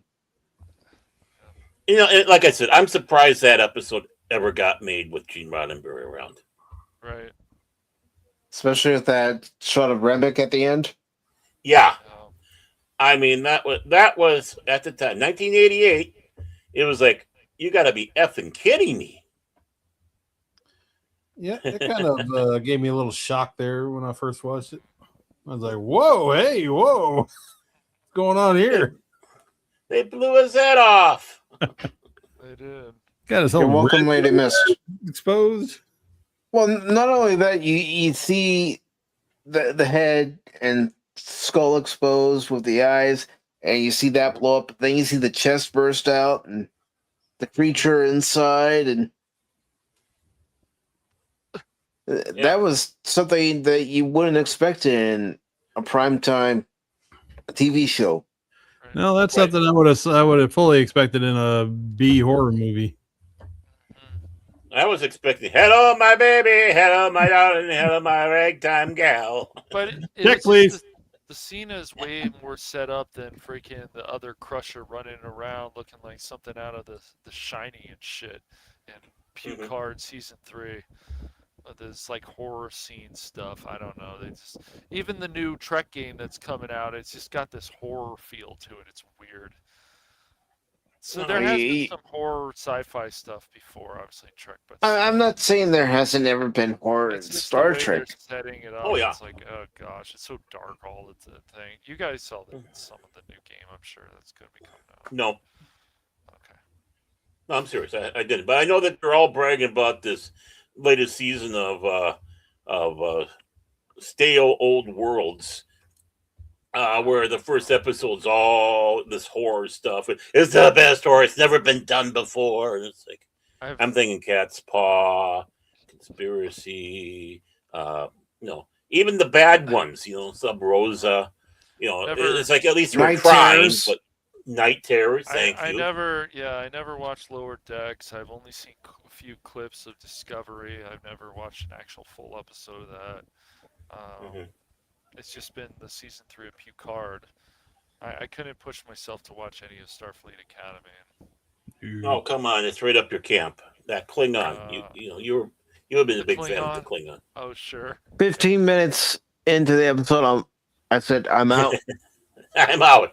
I'm really. I'm gonna head out. It bothers me personally that Holly Hunter was like, of her who's been around for so long and things that she's done that's actually been quite good, and for her to be a producer on that and to treat Trek like that is just disgusting to me. Well, whatever. Yeah. How much of a producer really she really? These people just Good back and say, point. "Well, give me a producer," Right. because The that's why you producer got. credit this way. No. I get a little bit more money. Mm-hmm. That's all it is. That's what a lot of people just throw my name on there, and what do they do? Nothing. They don't know a damn thing. So. Yep. Or they Don't did want to do a either. bunch of money. They did throw some Right. money at it, and it's like, okay, you got a producer credit. Eh, You know what's even more scary? Borg tribbles. ugh. Klingons hate those even more. Yeah. And Olds Gamer says the Tribbles are more scary and interesting than any Kurtzman Trek. Exactly. You could drown in a pool of tribbles. Yeah. That's true. Well, yeah. Now that's a Klingon's worst nightmare right there. Go to All that sleep and you're warm- just like a giant ball pit full of tribbles. They're just sinking in. I can't do nothing. all the warm furry, the warmth, the furriness, the trilling. All the while you No, suffocate.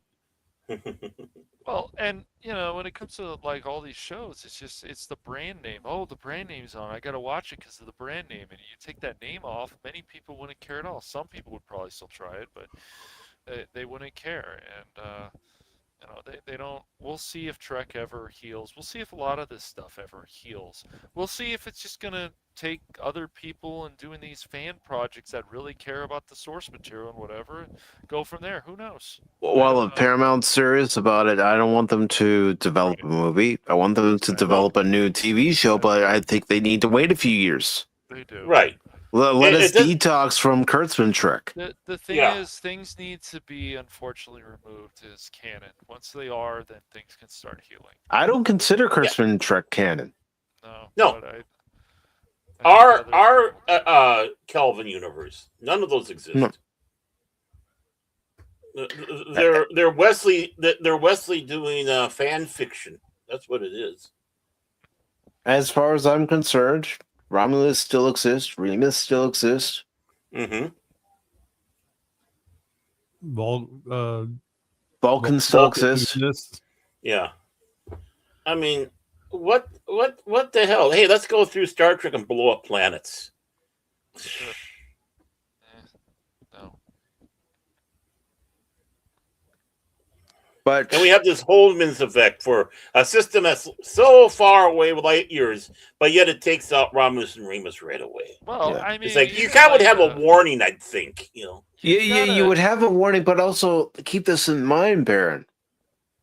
It's the Romulan Star Empire, a vast empire. You can't tell me they wouldn't have sent their own ships and scientists to study the event and say, yeah. okay, this is what we can do to prevent it. Yeah, it's the dumbest plot hole. I mean, really, what? Even with New Trek, like, what is considered serious anymore? I mean, these shows had a lot of serious moments. So, what is exactly serious anymore with Kurtzman Trek. I mean, everything didn't really feel serious, even with season 3 of Picard. So the thing is well, for these idiots out there, and yeah, I do mean it, idiots. I was reading an article about the review of the first season about how frightening and scary it is, blah blah blah, and they go, yeah, you had divisive episodes like the musical episode, but if you didn't like it, you just don't like fun. right. It's like, no, first of all, I don't like cringe, Yeah. and let's not And forget that the was puppets. cringe. What I saw from that Bohemian Rhapsody, I think they call it Subspace Rhapsody, but I'm calling it Bohemian Rhapsody, and that's even an insult to Bohemian Rhapsody as far as Yeah. I'm concerned. It is very much. Yeah. It's no But Yeah, poor Freddie's as far going as in his grave now. as far as what I saw of that clip from that episode, it's like, no, this is poorly done. Just because they did it in Buffy doesn't mean it was a good idea here, because it wasn't a good idea in Buffy. It wasn't. Well, Buffy actually had a serious moment. I didn't hate the musical episode of Buffy, but in Trek, it's just really weird because it's just out of place. If you're going to put music in like when they're at a concert and stuff. That makes sense. So they Well, can and let's- unwind and whatever. You could have an episode where maybe there's members of the crew Or singing. Yeah. in a 10 forward like area, and they're seeing, they're entertaining their fellow shipmates. Yep. Well, what about some of the most, as you go through it, it's like almost gut wrenching. The minstrel boy to the water has gone in the race of death. You'll find him. Them singing that, and I think they were in 10 forward when they're doing it. And it's like, yeah, I mean, No. people- That was old Brian and Captain Maxwell on board the Phoenix. Okay, I thought Max was over on the Enterprise at the time because they went back. No, and forth. that's when O'Brien went over to the Phoenix to try to talk some sense into his former commanding officer. Yeah. Well, I thought they sang it twice. Okay, I could be wrong. But the thing is, it's it was a moment of people singing that had its place. It wasn't people going into, I'm going to Federation, gonna go to the Federation, gonna enjoy my time in Federation. It's like, His best served life. It's not worth eating dead. The only one who should be dead is the Rosalind, who is your enemy. I know that's bad. I know. Phaser Banks blasting every day. Oh, what fun it is to slay a Romulan today. Hey! You need these talks about diplomacy and stuff. That's what I loved about things like Babylon 5 when I finally saw it, and I'm like, now I understand why my brother's best friend loves this show. Like, there's just a lot to like. Even as my feelings about Space Jesus, there's still some bangers. And oh, come on! Even that whole story arc with him wasn't as bad as some people like to make it out to be. It's No. It's not that terrible. And heads and shoulders above Kurtzman. Yeah. I mean, and there's certain reasons why it went that way, and probably I think it makes people more uneasy, and that's why they don't like it, because it's very uneasy to watch. It's so uneasy to see what is happening, especially when you're seeing this cult being built up like that, as it should make people uneasy. And I think that's the reason why they didn't like that storyline on there. It hit too close to home in many aspects. But the thing is it was thought out. It was executed. I thought it was executed pretty good. And that's just it. Unlike anything Kurtzman, nothing really was planned out. Nothing was, I mean, for crying out loud. Let's have a humorous episode where the crew gets turned into Vulcans. And then we'll bring Patton Oswalt on, the fattest Vulcan ever, who, if he sneezes just right, he turns into a black hole. I mean, it's just, and of course, let's not forget the freaking puppets. And that's the intellectual level you have, and above, of course, the musical episode. That's the best you can offer. That's the best storytelling you have. That's the only way you feel you can grab people to watch your garbage? No. Everything is wrong, wrong, wrong. Well, it's the new modern audience they're trying to get, and they don't like the old stuffy, you have to think about stuff, Who wants that? They want the turn your brain off. Here's some puppets and some singing, like little fourth graders or third graders, and just to entertain them. So they thought they could get away with that and make that work, but it just didn't work. It didn't. Well, the thing is they started losing even more viewers because of it. So therefore, as you take a look at it, no, people weren't watching it except for the biggest of the sycophants. That's right. I mean, honestly, only the ones that are just really sycophants and the ones that want to watch it because they want to rage watch, and then go out there and tell everybody, "I watched this episode. You do, so you didn't have to." Type of thing. You won't get that from Pacific 4 and 4. I watched it. Now you have to. Yeah, you're a cruel bastard. No, I am testing your fortitude as a Klingon warrior. If you are not an honorable Klingon warrior, then you are nothing but a sniveling Ferengi or a cowardly Romulan. I'm a Tellarite. Okay, so you'll argue the whole point. Damn straight.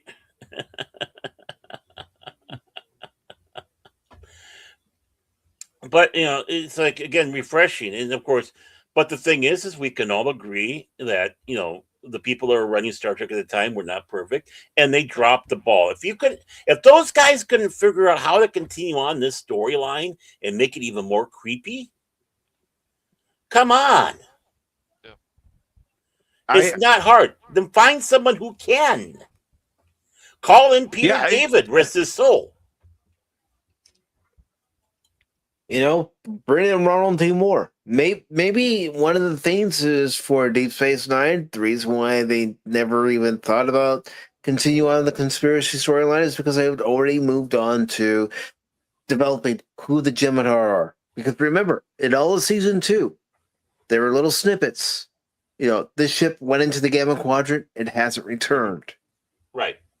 Then, an alien from the Gamma Quadrant comes to DS9 and mentions the Dominion. Mm-hmm.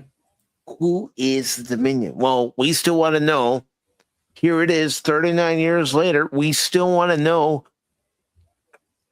who are these aliens. Mm-hmm. And again, get rid of doing any movie. I mean, you're going to do a movie with an entire crew that no one's invested in. Which is you're setting yourself up for failure. That's going to be a failure. Yeah, put that effort into making a new Star Trek series, and while you're at it, bring these guys back. Mm-hmm. But the one thing that they had in the mindset, and it's a holdover from a lot of the TV, is people won't remember them after a while. It's like people were asking about certain characters, bring them back. Oh, no, people don't remember them. Then why are people asking to bring them back? Obviously they do. Yeah, obviously fans out there, doesn't matter if they're the baby boomer generation, Gen X, whatever.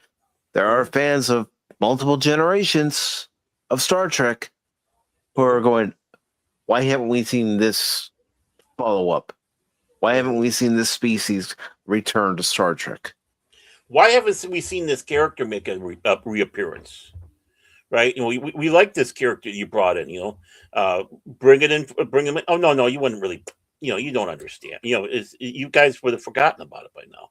At least that's what that's what I was told by people at Paramount about. Or people that were involved with Star Trek. They were saying that the uppers and all that were thinking. It's like, oh no, we've moved along. They were thinking that we had the TikTok brain mentality back then, for crying out loud. And to answer your question, Tim, and I knew somebody would ask me this question tonight, as far as the Undiscovered Country are concerned, as far as the Voyage Home is concerned, as far as First Contact is concerned, those will be in the following months. October will be the Voyage Home. November will be First Contact. December will be the undiscovered country. As close to their original dates as possible. I can't wait for Star Trek V to have their special spot here in the show. It will. Which it heads and shoulders. It may not be on an anniversary date. No. For it, but it will have its time in the spotlight. If only, yeah. I mean, Star Trek V is heads and shoulders above Kurtzman. I mean, row, row, row your boat.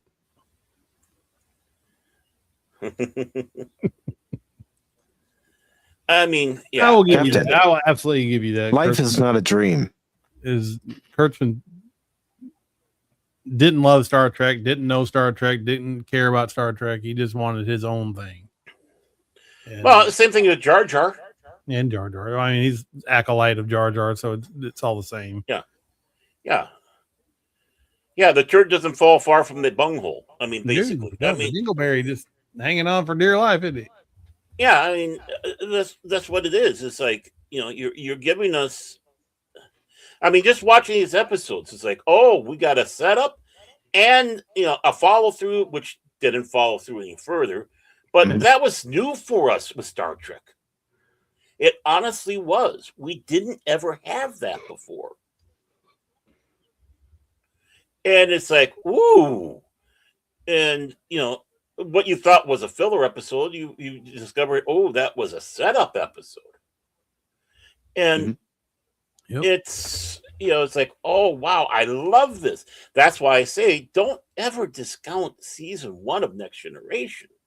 There are gems in there, as well as a bunch of garbage. That happens a lot, you know, like Stargate, the season 1, everybody like pans it. It's like, it's not this their first season. You wait till the second season, it gets a lot better. And I'm like, you know, I watched Stargate a lot, and there are some pretty good ones in season 1. Right. And you kind of miss something if you don't watch it. Yeah. You know? You get a lot of buildup in the first season. Even if some of the stories aren't that great, you still get a lot of characterization, a lot of world building. And they find their footing, you know. It's all good. Mm-hmm. Yeah. And also to follow up, when it comes to First Contact, ladies and gentlemen, leading up to it, the specific episodes I want to show leading up to it are, of course, Q-Who. That's where we're introduced to them. Bless you, by the way. Yeah. And then after Q-Who, the best of both worlds. Mm-hmm. I don't see a reason to show Iborg or Descent before First Contact, because those really don't have anything to do with the main story plot of First Contact, in my opinion. Yeah, and some weren't that good. Yeah. To be honest. I mean, yeah, exactly. Too bad you couldn't. There's not really a way to fit family in there because it's not part. You know, it is, but it's not part of the Borg. And that was another beautiful thing about family. You had that one extra off. You know, the Enterprise is being repaired, all that. Picard's having that time off to recover. Again, that was something that was wow. You know. And here's my thought on that particular episode there, Baron. Show family before the episode where we watch Generations. Yes. Most definitely. Which I thought was one of the stupidest things they did in Generations. I'm tired of that crap.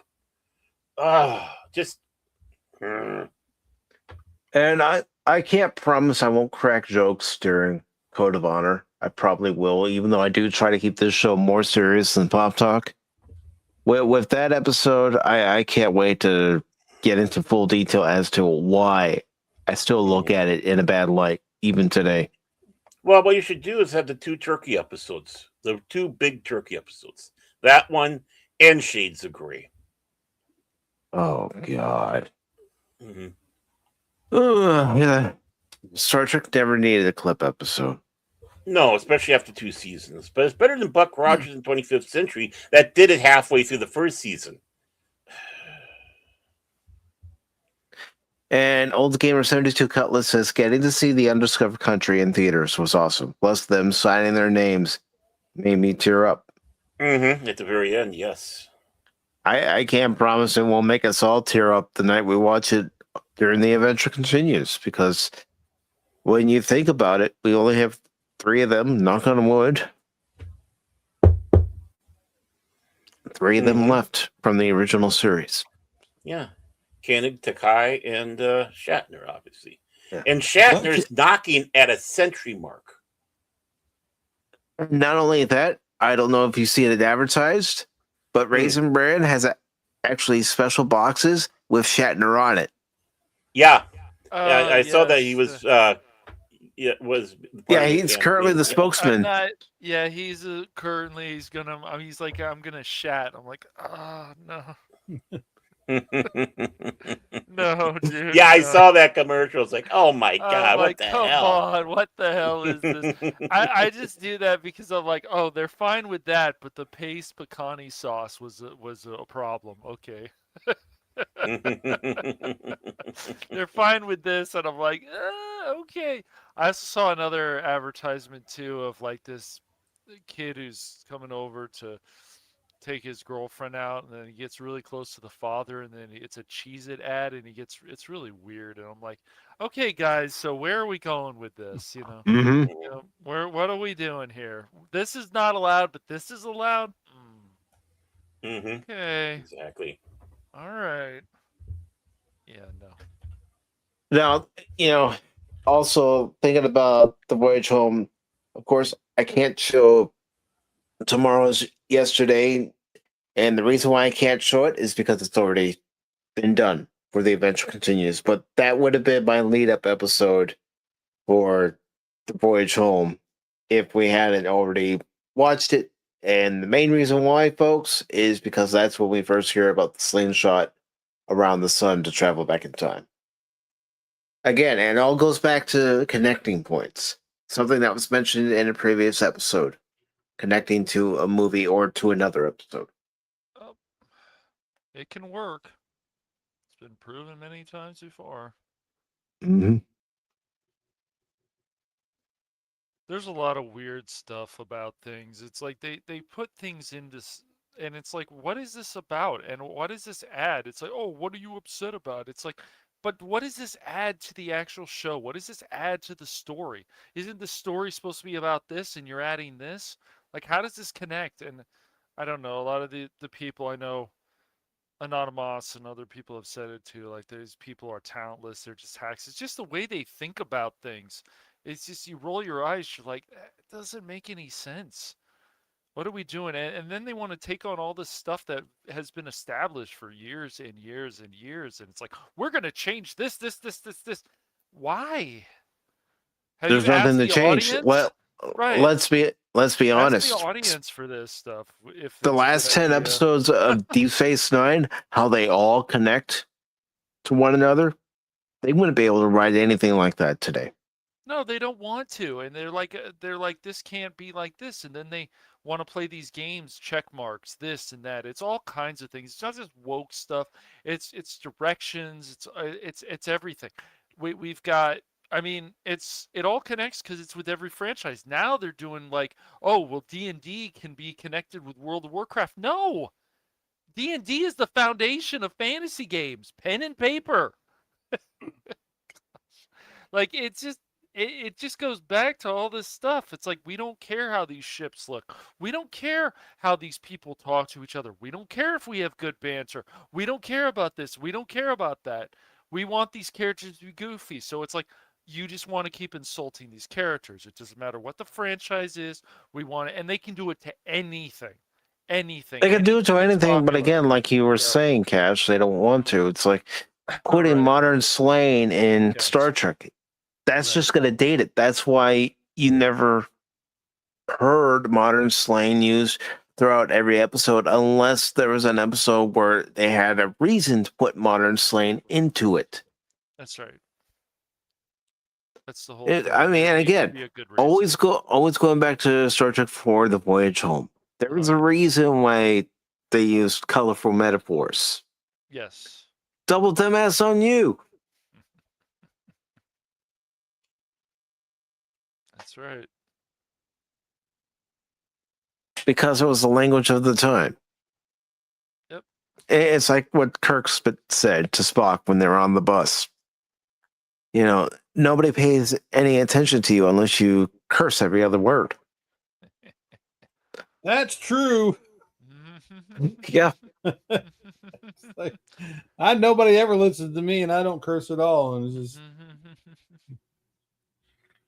well, it's just like even the environment stuff. It just makes sense. It's like if you want to really get people more interested in this environmental stuff you guys keep talking about all the time, then do it like stuff like Voyage Home did. You Talking can about make the these things whales. work. Yep, you can make these things work and talk about stuff, but don't just throw some. Oh, this guy is involved in climate change. Okay, how? Oh, he just is. He cares about the environment. What does he care about the environment? So they throw these things out there, and it's like you have to accept that. No, I don't. Give us a reason why the environment is so important. The whales thing made sense.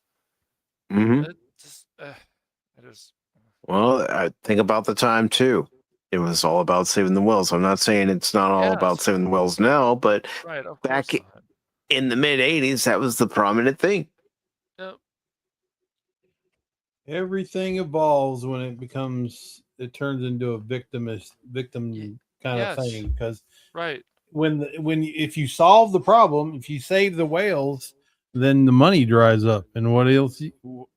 What else you got? So the problem never gets solved because it's prosperous to have these problems and try to Right. fix them. Yes. Well, the thing is the whale situation was the flavor of the time. It's like, okay, well, we're at a few good years here on the whales, and after a while, people get tired of that, and they got to go to the next thing. Oh, that's when they started talking about global warming, Yes. Al Gore, and Global all that, cooling, global warming, whatever it was. Yeah, I mean, oh, we only have 10 years left, they said back in 1990. Only 10 years. And that was the mantle they started. It's like screw the whales, F you whale, F you dolphin, as they said in South Park.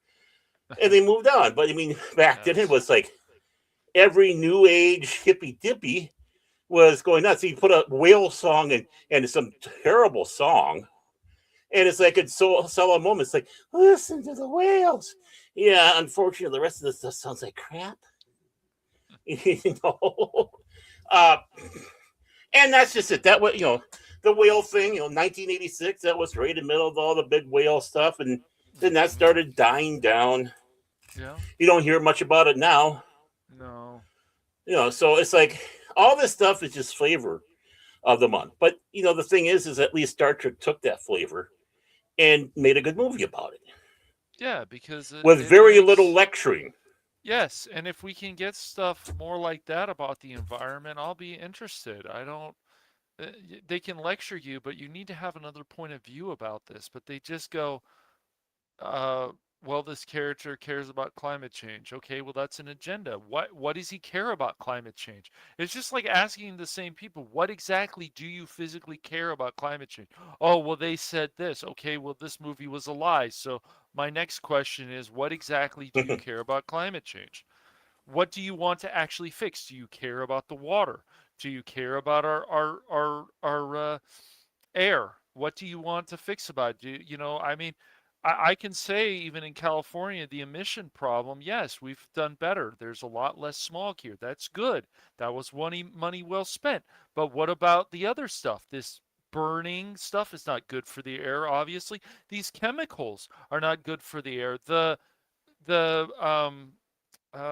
am I thinking of? The cast of the View farting isn't good for the air. Okay. I know, smart ass. We had like a warehouse fire recently, and it was started by those solar panels. That's what I'm thinking of. Oh my solar panels, yeah, and it's like the bad, safest things on earth. Right. I know people who have that, and I know their electric bills are cheaper, and that's fine. But things can happen, and it was just funny because like not getting too political and stuff. It was just funny the timing of it because Karen Bass was actually out of the country again. She was out of the state, and it just happened that way. And then people are complaining about these fumes, but you guys want to do stuff more on that, and then you could add it into the sci-fi and this and that. Like, that's fine, but you need to explain these things. People that just want to lecture people, fine, but where is the counterpoint to it? Yeah, I mean, at least Star Yeah, Trek had you discussing, debating, that's right. whatever. But usually it was, respectful because, well, one, you're face to face. You weren't being keyboard warriors, Yeah. and No, we didn't have the internet back then. Right. And Mhm. I would love us to get to the point where dialysis is finally eliminated from human society. Like Bones was talking about, what is this, the Dark Ages? But really, it's just, I would love that. I love that scene. It's funny, but it's also like, yeah, we need to get rid of dialysis for good. We need to get rid It of still AIDS shows for good. that our characters that we're familiar with are fishes out of water. That's right. I mean, that scene, when Gillian asks, "Do you like Italian?" I love Italian. No, I love Italian. No, I love Italian, and so do you. no, yes, no, Yeah. yes. But even leading up to that, LDS. Mhm. The Latter Day Saints, is that what that's what happened, Spock? We had the Latter Day Saints syndrome. Maybe that man can Well, tell us what's well- going on with the whales. Also, when they go into the pawn shop and Kirk is pawning off the glasses that were a gift from Dr. McCoy, and even Spock brings that up. Were these a gift from Dr. McCoy? They will be again. That's the beauty of it. And Exactly. the guy says that he can give Kirk $100, and Kirk says, "Is that a lot?" Hmm. Because they don't use money. Well, even then, if they did use money, it's like, what's the exchange? What's the inflation? I mean, Mm-hmm. $100 a day is nothing, but you go back even a half a century to maybe even a century, that was a lot of money. Right. Mm-hmm. And I don't believe that the Starfleet's a cashless society. There's no way it could survive. No way. Mm-hmm. No, they have to barter with other species that use their form of currency, and so obviously they have some sort of bank set up where if they need to get supplies from a world that deals in currency, they can exchange the money and get what they need. Right. And you're gonna go out and do your job and be assaulted by Karens, and you walk home and you don't have a cent to your name. Really? And you're gonna keep on having that abuse because you're a cashless society. I mean, don't get me wrong, I do like the idea of no war, nobody goes hungry, nobody goes Sure. to bed on the streets at night. Right. We've been able to cure diseases as far as Star Trek's concerned, and the original series timeline, Next Generation timeline.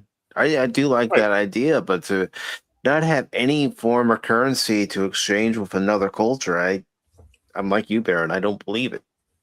Right. We've always been a There has to barter be something. society in some fashion or another. Yep. Whether it's like, I'll trade my wife for those 2 cows, or, it's like, I'll okay, trade these 2 co-hosts for that one over there. I just need that one. I'll trade these two co-hosts for a ho-ho. Mike, Wow. That's you a good deal right there. you traded us for a Twinkie. Yep. What would you do for a Klondike bar? I give you cash money right now. Yeah, I mean there has to be some kind of currency and stuff. That's why like even in stuff like Fallout, I'm like, yeah, it makes sense because it's an apocalyptic type world. And it's like, yeah, that they're trading nails and other stuff that they can use for currency. Yeah. Things that people need. Well, Mhm. guess what? Right. I need those paper clips. Yep. Let's barter. Mm-hmm. Right. And the bartering system just came down to a system of coins. Mhm. Mm-hmm. And the coins themselves would be worth something. it would be, there would be a gold, you would get a gold coin and it would be gold. One of the things is you had hack silver. That's where, people would take a coin or other things like jewelry that was meant for this and basically chop off a piece. They'd weigh it out to make sure it's to the proper weight that it's supposed to be. And, yeah, okay, well, let's break this coin in half because that's what it's worth. Or this bit of my jewelry I got, this arm ring I got here, I'll just chop off this part here and that should be about right. Yeah. I I love that idea of stuff like bottle caps. That's really cool in Fallout. I'm like, all right, yeah, sure. You need this many bottle caps to get this or whatever. Yeah, definitely. I mean, think about it too when it comes to Deep Space Nine and Quarks. Quark's not just going to let Starfleet officers, regardless of whether they are the commanding officer of the station or not, just waltz into his bar and not pay him something. That's right. And even in the old series, they did mention a monetary system, right down to the fact of how much it cost to train Spock and Starfleet. Cyrano Jones, he was not just giving. Well, he did give a couple away because he was using it for advertising. But he's just not going to give away triples. He expects some money. The guy who was at the bar running the place, obviously he wants his money because Cyrano Jones comes in and, stiffs him on the bill. So, even the original series, you had a monetary system. Mm-hmm. And Old Gamer brings up a good point. The retirement planet Scotty went to. Well, what's Scotty going to be using as spending money? After all, remember, in the undiscovered country, when they're having the meeting, Scotty says, after it's mentioned, maybe they're throwing us a retirement party. And Scotty says, that suits me. I just bought a boat. What do you buy the boat with? Mm-hmm. Exactly. And especially when you're dealing with other species, it's like, no, the Federation would collapse. It's not Zoran Modami's let's have free supermarkets type of thing.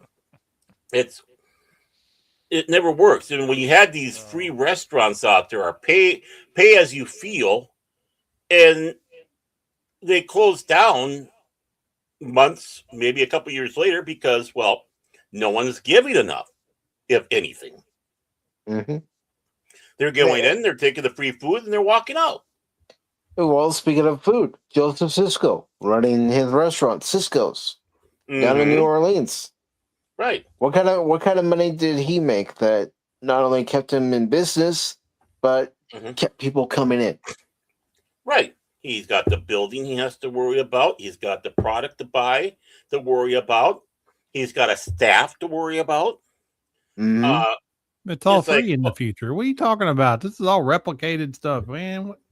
Well, the thing is he's not doing replicated. That's the thing. No, because if you remember, at the end of season 6 at DS9, you see Captain Sisko at Sisko's, and he's peeling potatoes. Well, they replicated the potatoes.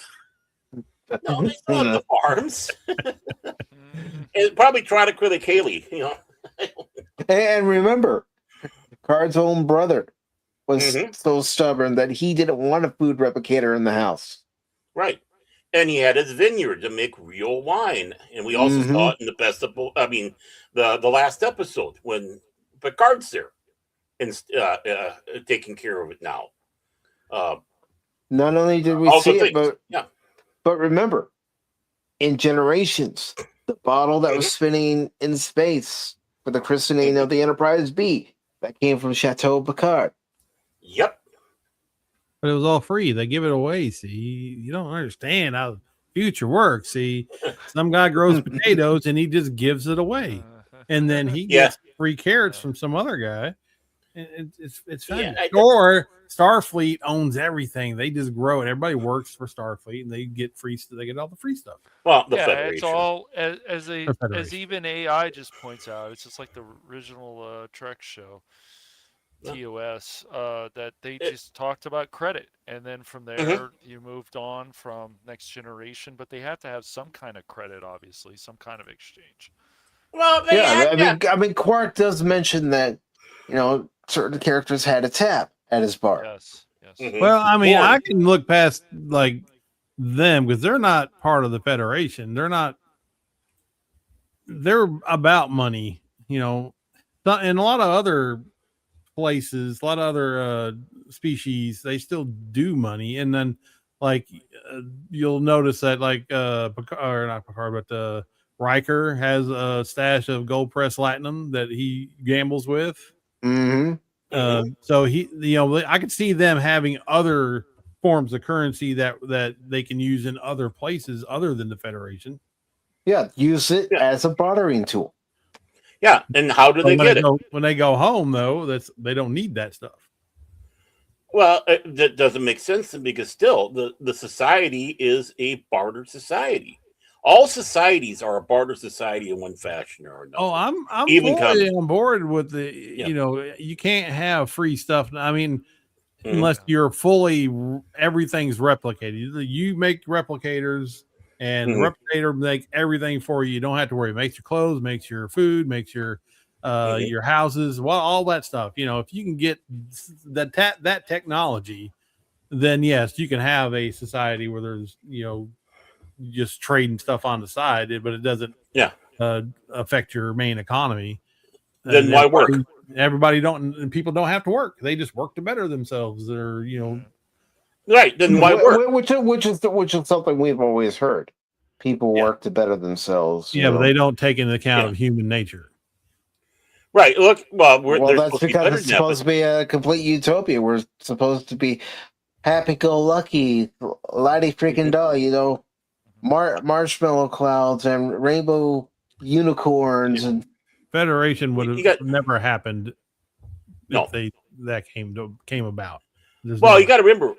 You got to remember what utopia means. What is the meaning of utopia? Nothing. That's what utopia means. Nothing. And that's the point of utopia. You cannot attain utopia. We are never going to obtain what, these grandiose things because it's nothing.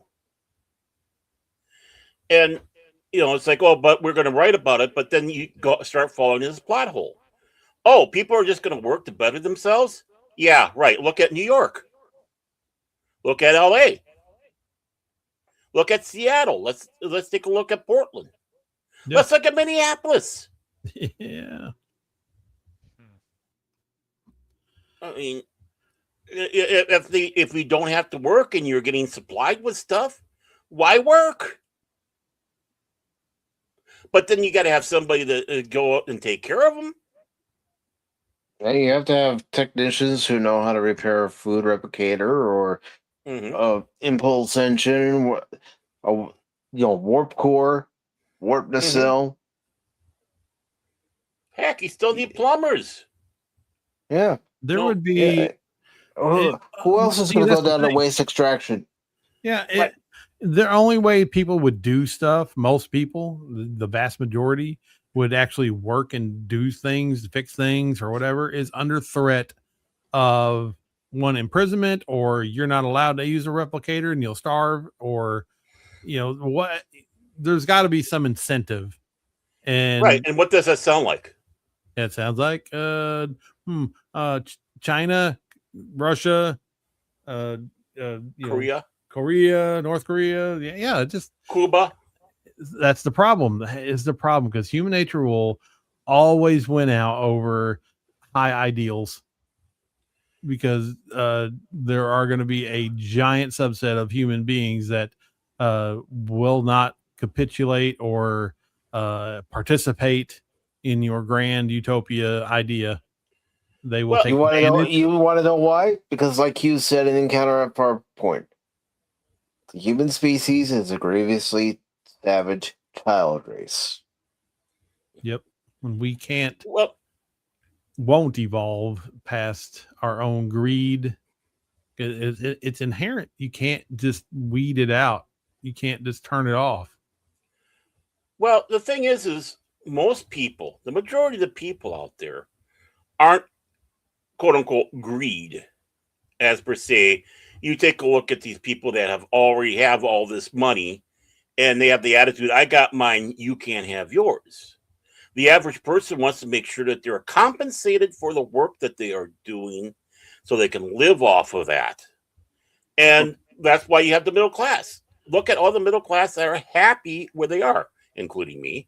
And it's like, no, I don't, I'm happy where I am. This is, I got my, library that threatens to tumble on top of me and kill me.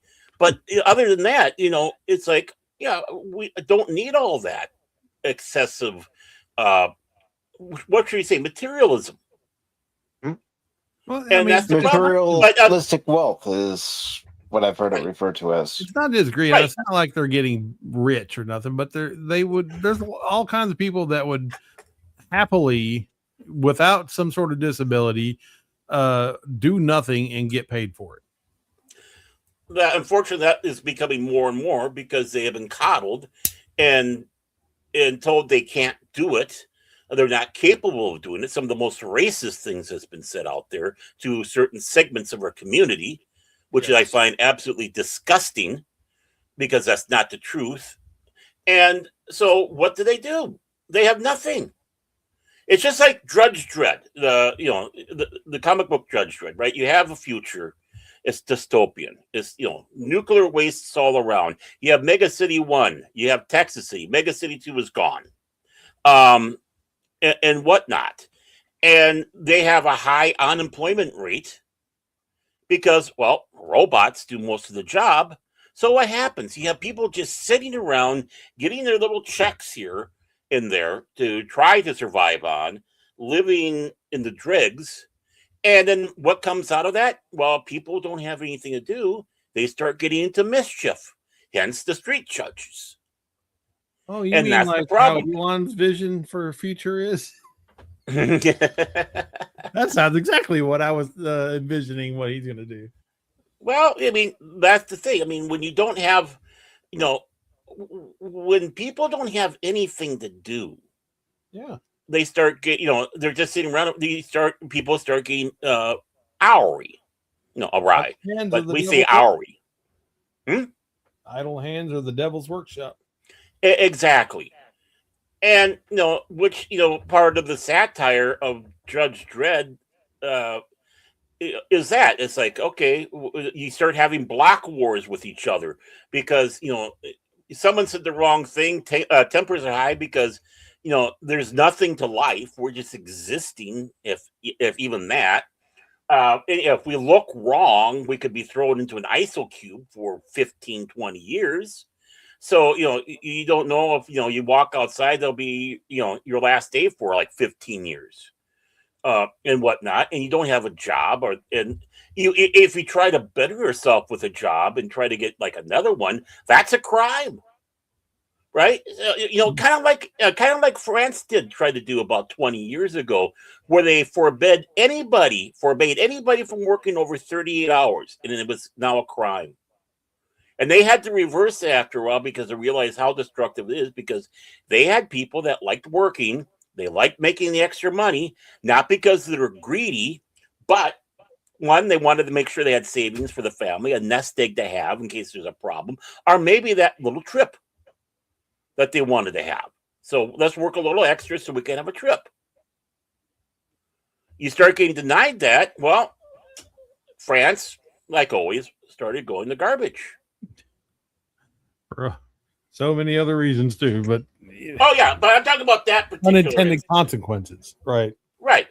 Yeah, exactly. It's like they had to reverse that because their economy was really hurting and being affected by that. Yeah, they think they know better. They got all these experts. Yeah, we just regulate everybody to 38 hours and go over the crime, and everything's gonna be all peaches and cream. But no, that's not how it works. And what happens to the people that want to work more than that? Mm-hmm. Mm-hmm. They're hardworking. The people that need to work more than that, because not everybody who works 40 hours a week gets paid very much, and they need to work more to make more money to pay the bills. Mm-hmm. And it depends how much tax is being taken away from you because it's not your money. Of course. But no, I mean the monetary system of Star Trek is absolutely BS. Yeah. In many ways, that's all fairy tale land. I mean, obviously, it's easier being on board a starship out there traveling because, well, you're not really going to be hitting a lot of port of calls.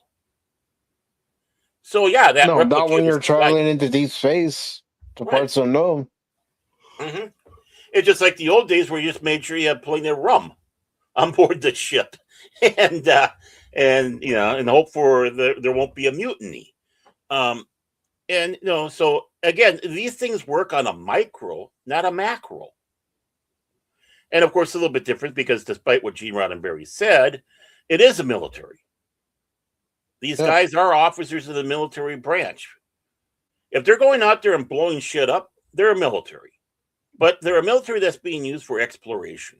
Actually, they're a military that's being used for a lot of different things other than war, which is what a lot of people, a lot of veterans always wanted. And the thing is, you mentioned how the ships can defend themselves. Well, the Galaxy class ship was meant for long-term exploration for years, right? Without going to a starbase,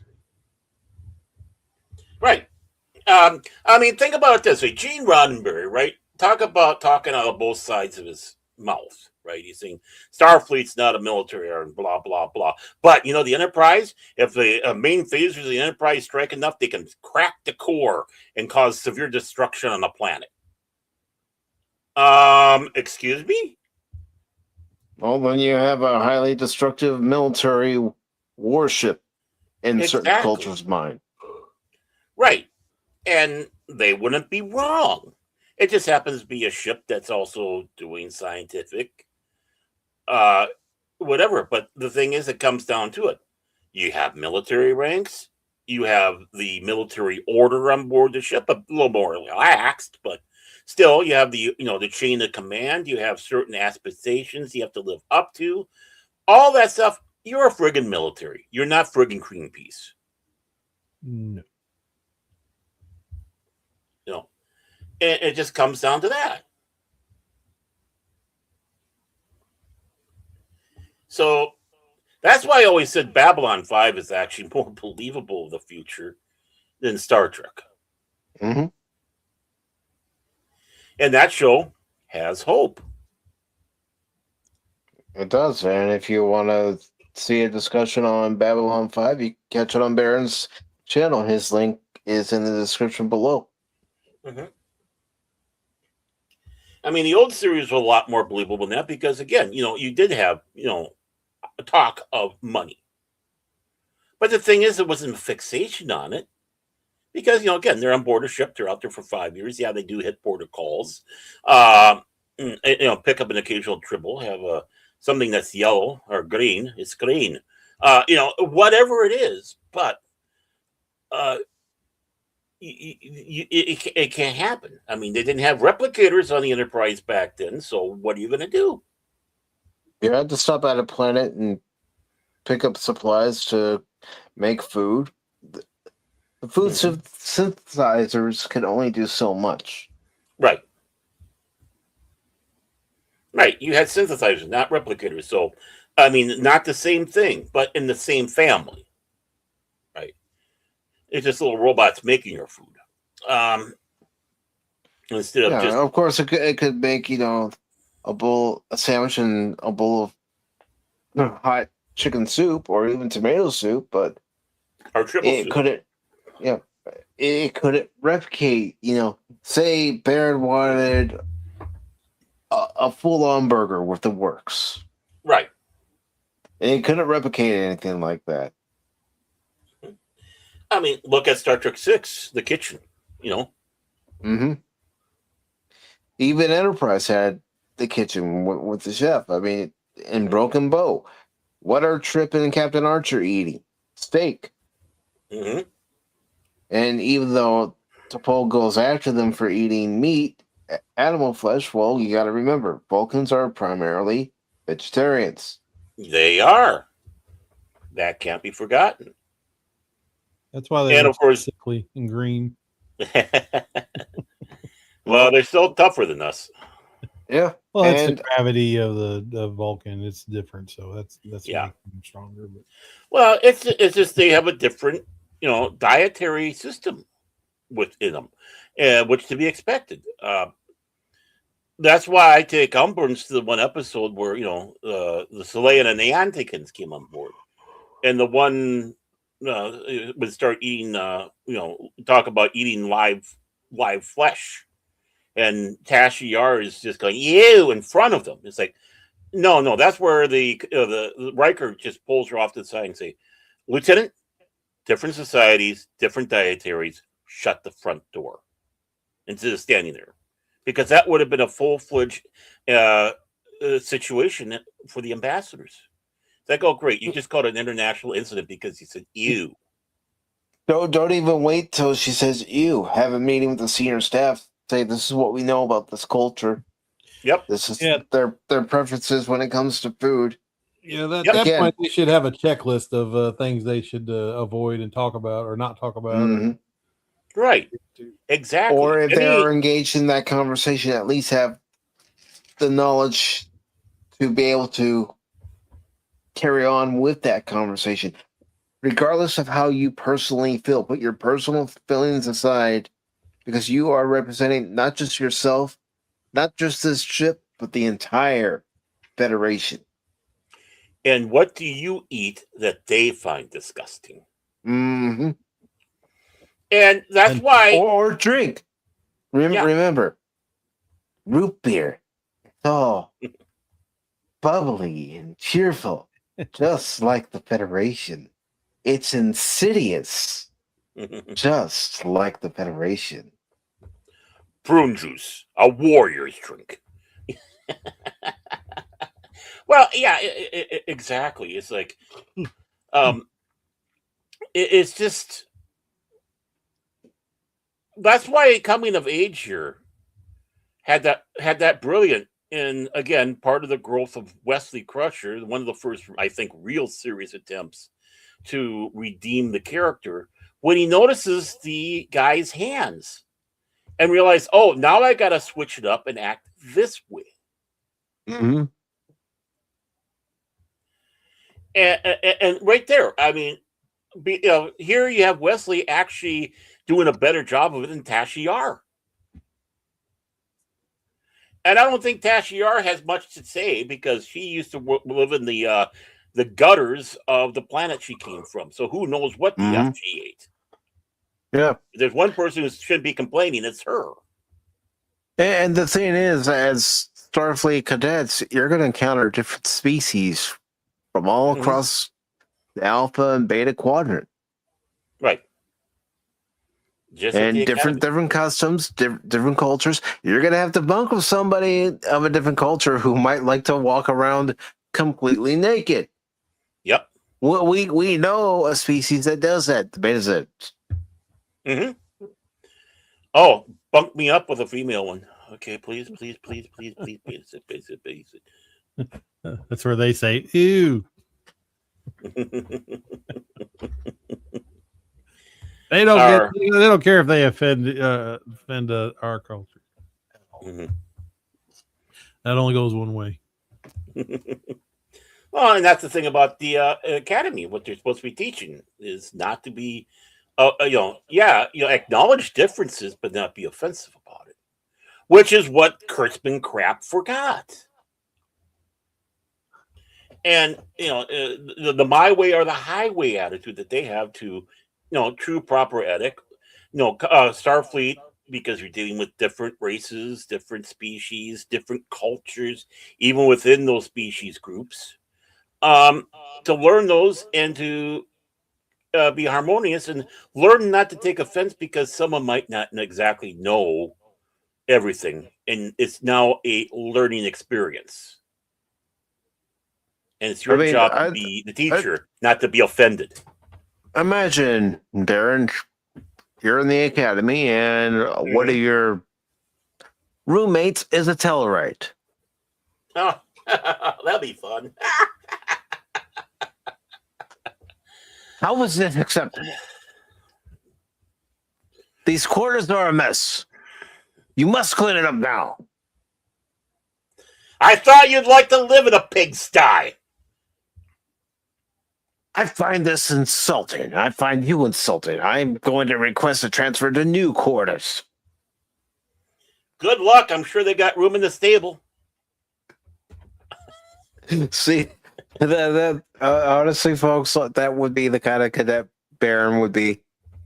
But the thing is, the Tellarite would love it. Yeah. He doesn't want no namby-pamby. He wants somebody to, stand on their haunches too and fire back. They just want to be argumentative.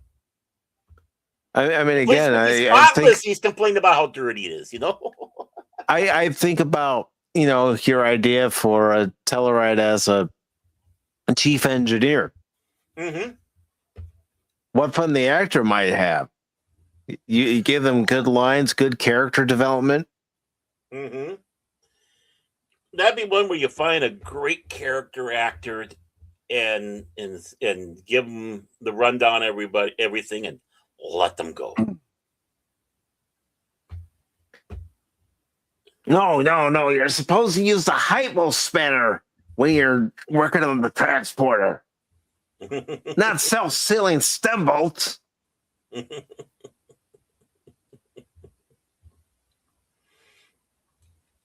Yeah.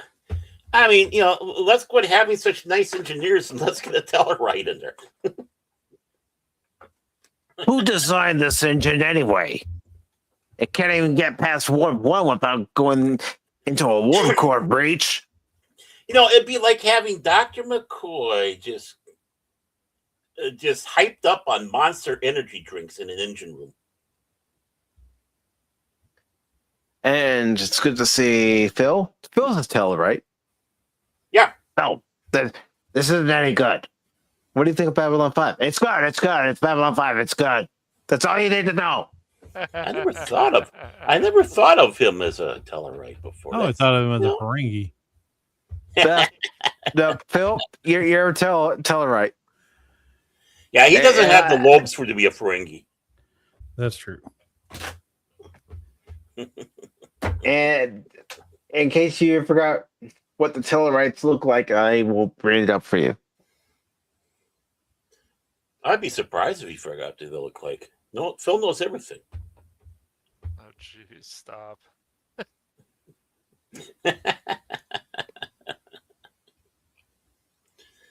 Well, if you're going to have a show about, interacting with aliens, start bringing in some more aliens, Phil, you've said more about other stuff, man. Not just it's good. That's enough. Is that enough? Are you sure? Oh, and there's Phil on vacation, enjoying a nice drink.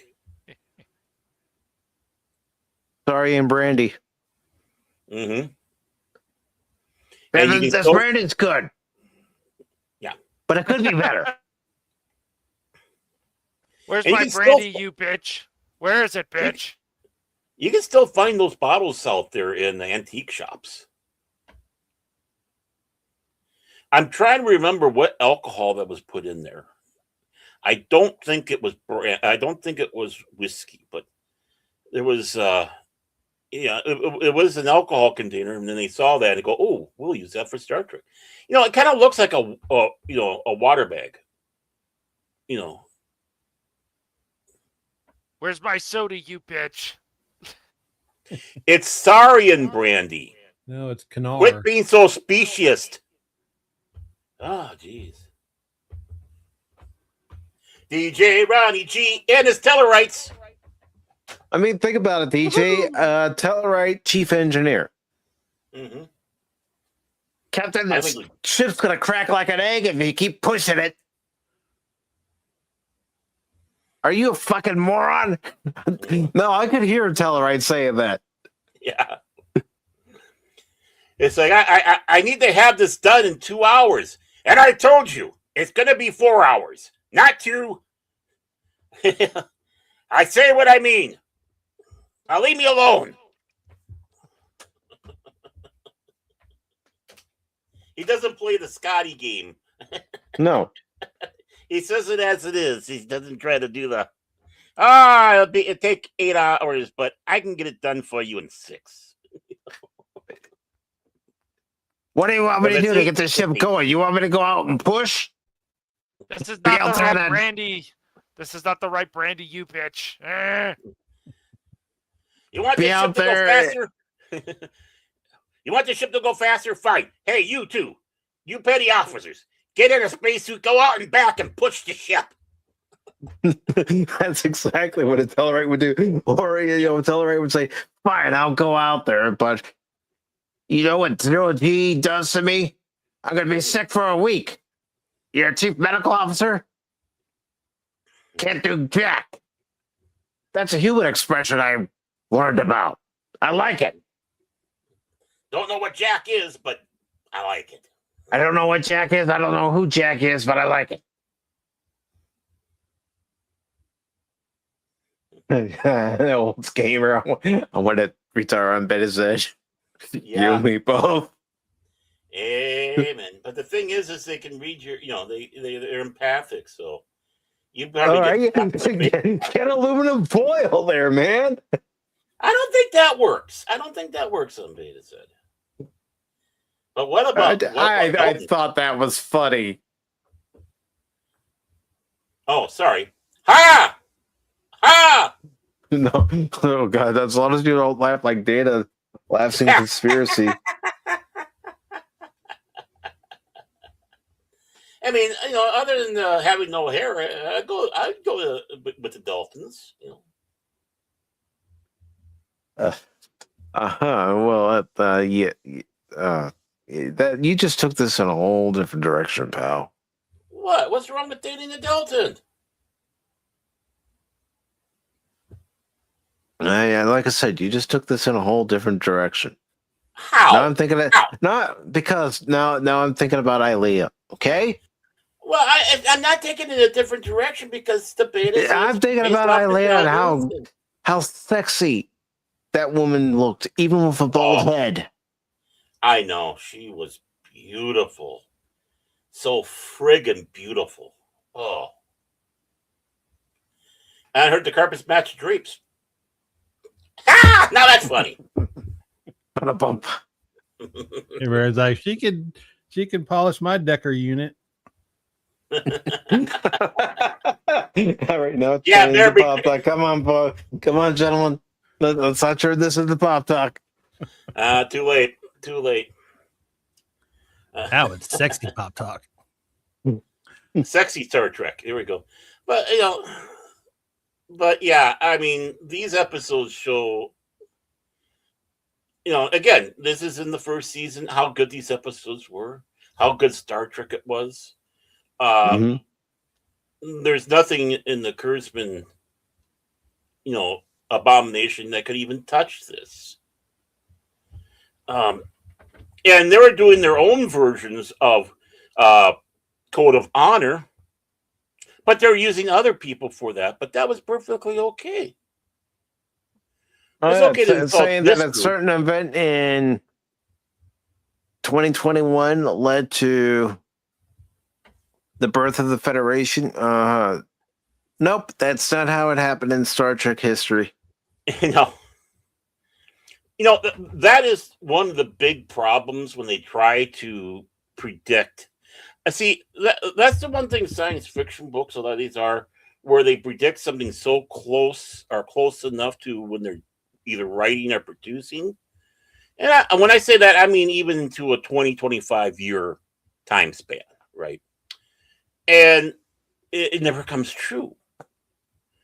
And my recommendation to anybody who is doing said same writing is just say in the near future, because every time someone opens the book, it won't be dated as much because it's going to be the near future, which means it hasn't happened yet, even when the book came out maybe 15 years ago. Mm-hmm. It's not dating it in that fashion. So that's my recommendation to anybody who's dealing with, going to be doing this stuff. It's like, oh yeah, I'm going to write a book. It's going to take place in 2062, and we're going to have blah, blah, blah, blah, blah, blah. And 2062 comes along, and it's just the same as us, except the TikTok and YouTube is burned into our brains with microchips, and that's about the only change. I don't need that. No, I don't either. Notifications for Twitter going off. Is that you? No, is that you? Oh, it's me. Sorry. And you're sending messages to each other, and you're all sitting around in the same room.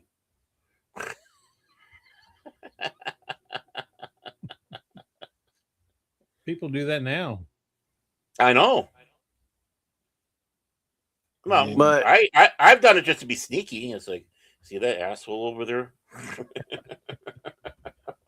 But gentlemen, as we are approaching the 3-hour mark, I like to keep these to at least 3 hours. Yeah, 2 episodes, 3 hours. Yep. Any final thoughts on the 2 episodes that we watched, Coming of Age and Conspiracy? It's Starting good. with Cash. Oh, It's good. It's Trek. It's good. No, just kidding. No, it's just I forgot how gross these episodes get. The first one, but I was The like, second. oh, the second one. Okay, yeah, but yeah, the second one, right? Excuse me. Yeah. Is Cash okay? Yeah, I'm okay. No, but Maybe it's been infested by one of those alien I think so. bugs. I think so. No, but no, it's just nice to see that father figure type thing between Picard and Wesley, and these are just quality episodes. The characters don't bore me. I don't feel like dumping my head in acid, so that's always a good thing.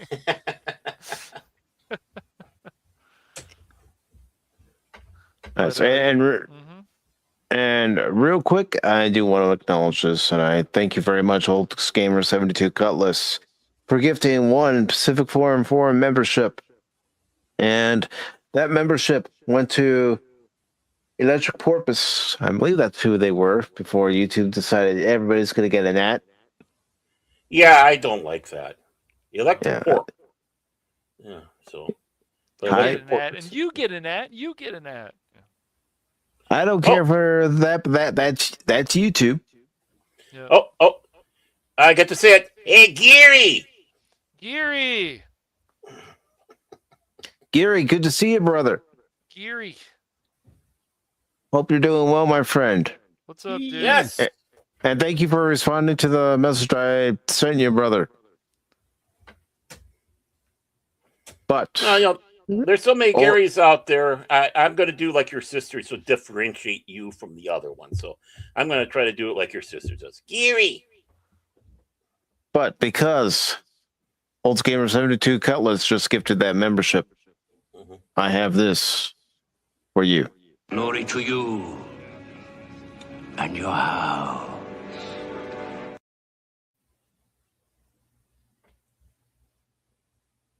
Hopefully he has a house. Are you insulting his honor, Baron? You do not insult the honor of the Honorable Cleon Moria. Well, he might have an apartment. He might have a condo. He might have a cabin. Geary, you don't know. Maybe a teepee. Nothing wrong with having a lodge like that. Yeah. Cash, please continue with your final thoughts on Coming of Age and Conspiracy.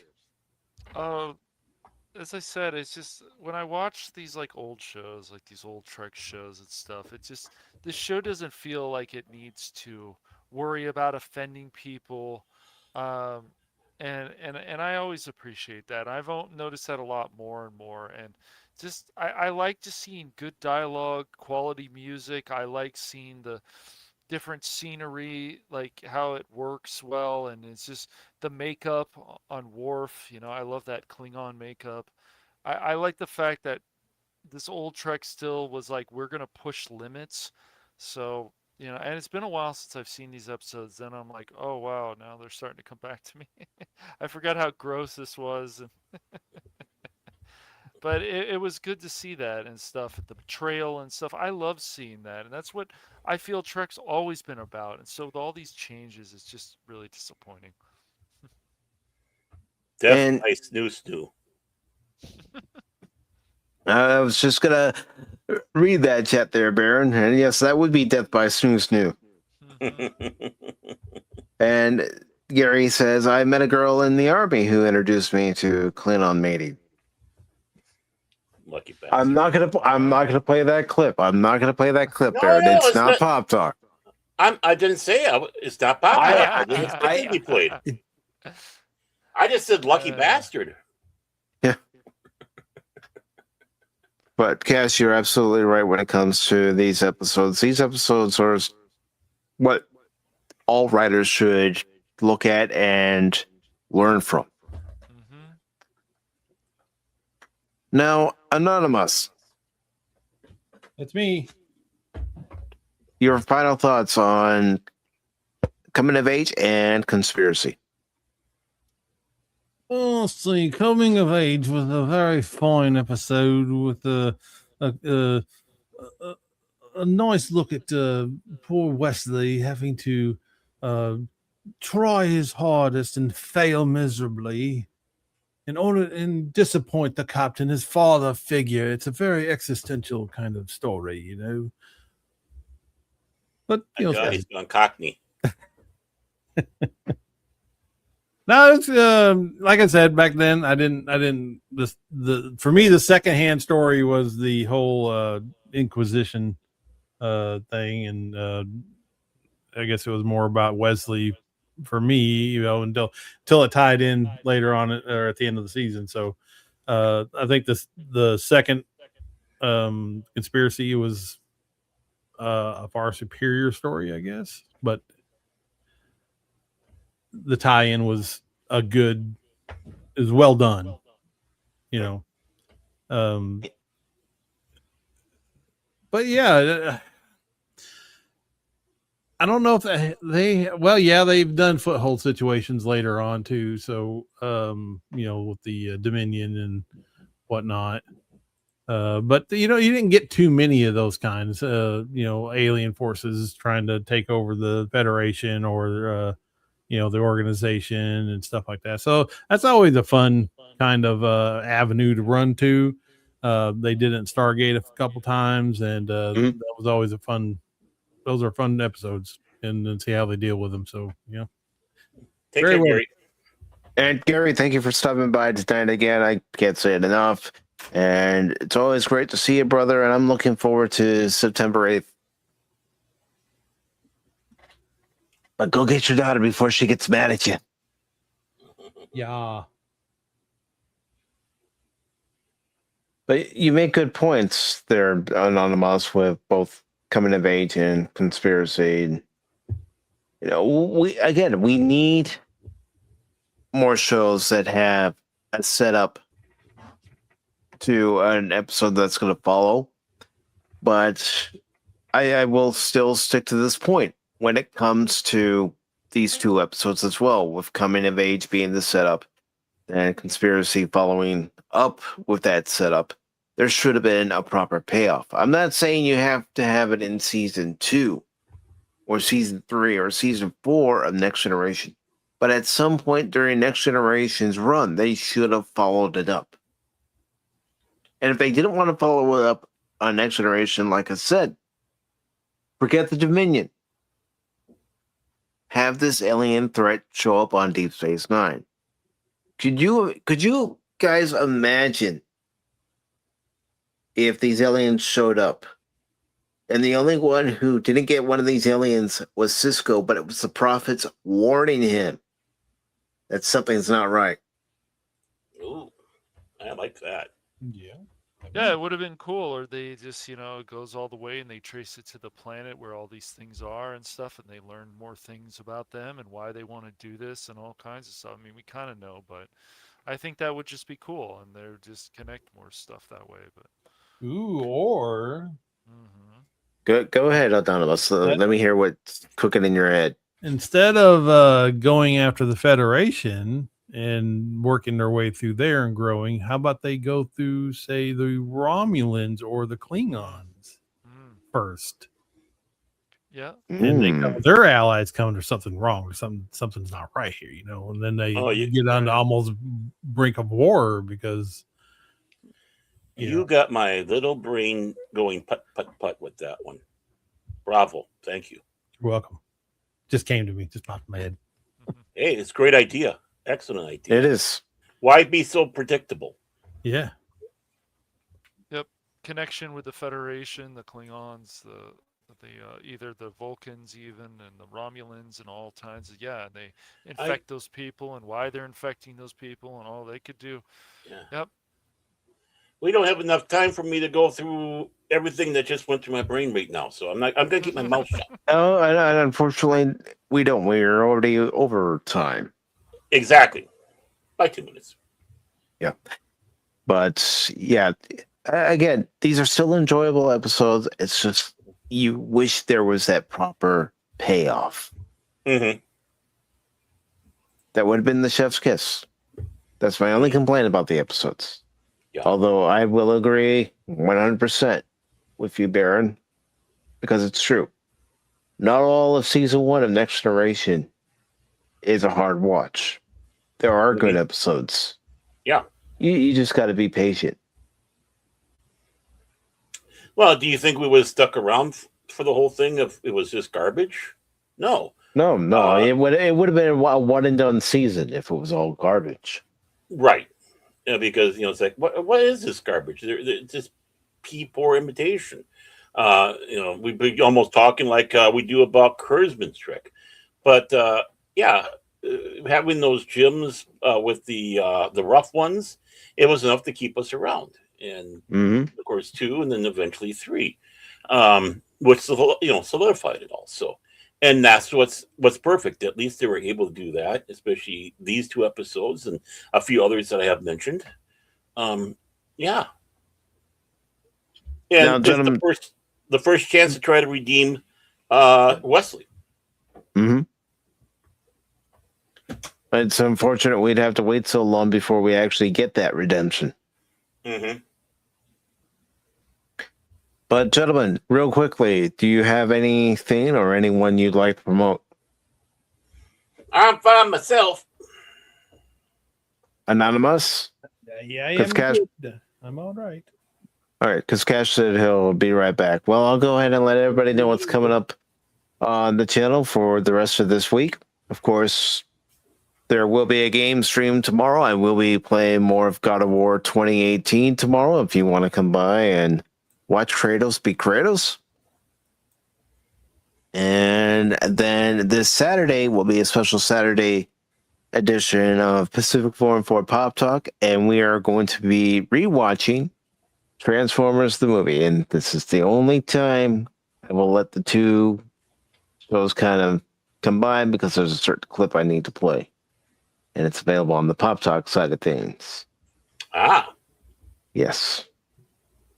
But we will be watching Transformers the movie for the 40th anniversary because it did come out on August 8th of 1986, and this Saturday is August 8th of 2026. So once again, it will be... One shall stand, one shall fall. Why throw away your life so recklessly? That's a question you should ask yourself, Megatron. Yeah, they both kind of came up in bad shape on that one. Yeah, they did. But that will be coming up, of course, Saturday at 6 p.m. Eastern Daylight Time. All times are 6 p.m. Eastern Daylight Time on Pacific Forum 4. And, of course, there will be the Sunday edition of Pop Talk as well. And, of course, as far as the rest of the streams for next week, I am planning them out. Of course, I am thinking there will be 2 God of War streams next week. So Shadow of War will come back the week after. But that's what I have planned. And let's see. If I was playing God of War 1, the only way I might be able to get away with doing that, their old Gamer 72 Cutlass, is if I restrict who can actually see it. Make it, plus 18 restricted on YouTube. That's probably the only way I can get away with it.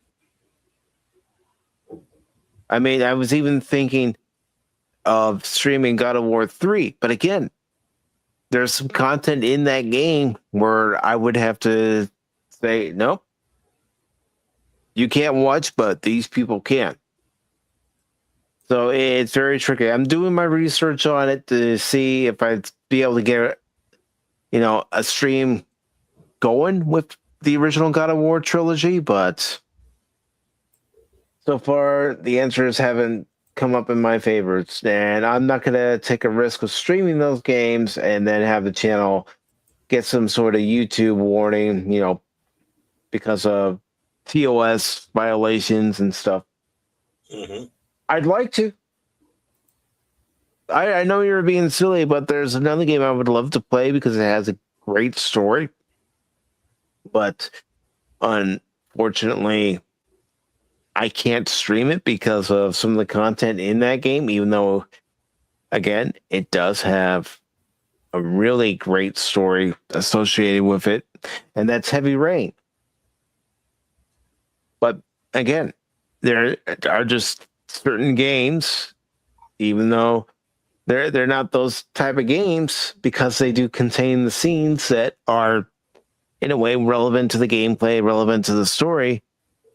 I have to be very careful what I stream and what I don't stream, because I don't want to stream something that maybe I shouldn't have, and then get a notice from YouTube, Blaze, Rumble, wherever I stream it, saying you stream this and you're now banned for a week, or your account's permanently terminated. Oh yeah. Yeah, it was. But, God of War 3, I still enjoyed playing it. I even bought the remaster when that came out. Ooh. But I want to thank everybody who, of course, stopped in tonight. Really appreciate you all joining. Of course, I appreciate Lester for renewing his channel membership. Hey, Lester. Prior to the stream happening. So thank you, Lester. And, of course, Shane, also known as your Ron, who says, curse you, Will Whedon. And again, Shane, thank you for joining us for the watch party we manned this past Sunday. I'm glad you liked it, brother. Also, Tommy of Tommy and the Guinea Pig Collective. Thank you very much, Tommy, for stopping in tonight. Really appreciate it, man. He was over on Rumble. And his guinea borgs. Yes, his guinea borgs. Resistance is futile. But furry. Of course. We have the Admiral herself, the Keeper of the Dragons, the Guardian of the Void, Lady Mist. Also, Jet Sparks was here. Thank you for coming in, Jet Sparks. Really appreciate it. The Pat Wannabe was also over on the Rumble side. Thank you very much, Pat. Good to see you tonight, brother. No, last night he was craving pizza from Pizza Hut. Oh. Yes. And of course, we had Tim, FKHC 2005, who says, where are the white women at? And Olds Gamer 72 Cutlass, thank you for coming in tonight. Really do appreciate seeing you here, and it's always nice to see you here, brother. Same with Phil McCracken, the Tellarite. Phil McCracken, that's right. He's not a Ferengi anymore, gentlemen. He's a Tellarite. It's good. It's good. It's Babylon 5. It's good. Take my word for it. It's good. And of course, always argumentative. The resident science officer of The Adventure Continues, a Star Trek discussion, DJ Ronnie G, and his science turtles. And of course, thank you again for gifting the membership tonight, and really appreciate you doing that there, Old Gamer 72 Cutlass. And Geary, thank you for stopping in, brother. Really appreciate everybody who stops in, watches, listens, and lurks during any stream on Pacific Forum 4, whether it be the YouTube channel, the Rumble channel, or the Blaze channel. I appreciate you all. I'm thankful for you all, because without you all, I'm not doing this. Until next we meet, my Lady Mist. A gentleman suitor. Well. But everybody, you have yourselves a great rest of your Wednesday, or some of you, it may even be Thursday morning, depending on where you live. And until then, remember, Don't ever give up on me in a game, because just when you do, you might miss something. And I'm not just a baseball guy, I'm an all-around guy. And of course, for this show, as always, live long and prosper. Bye.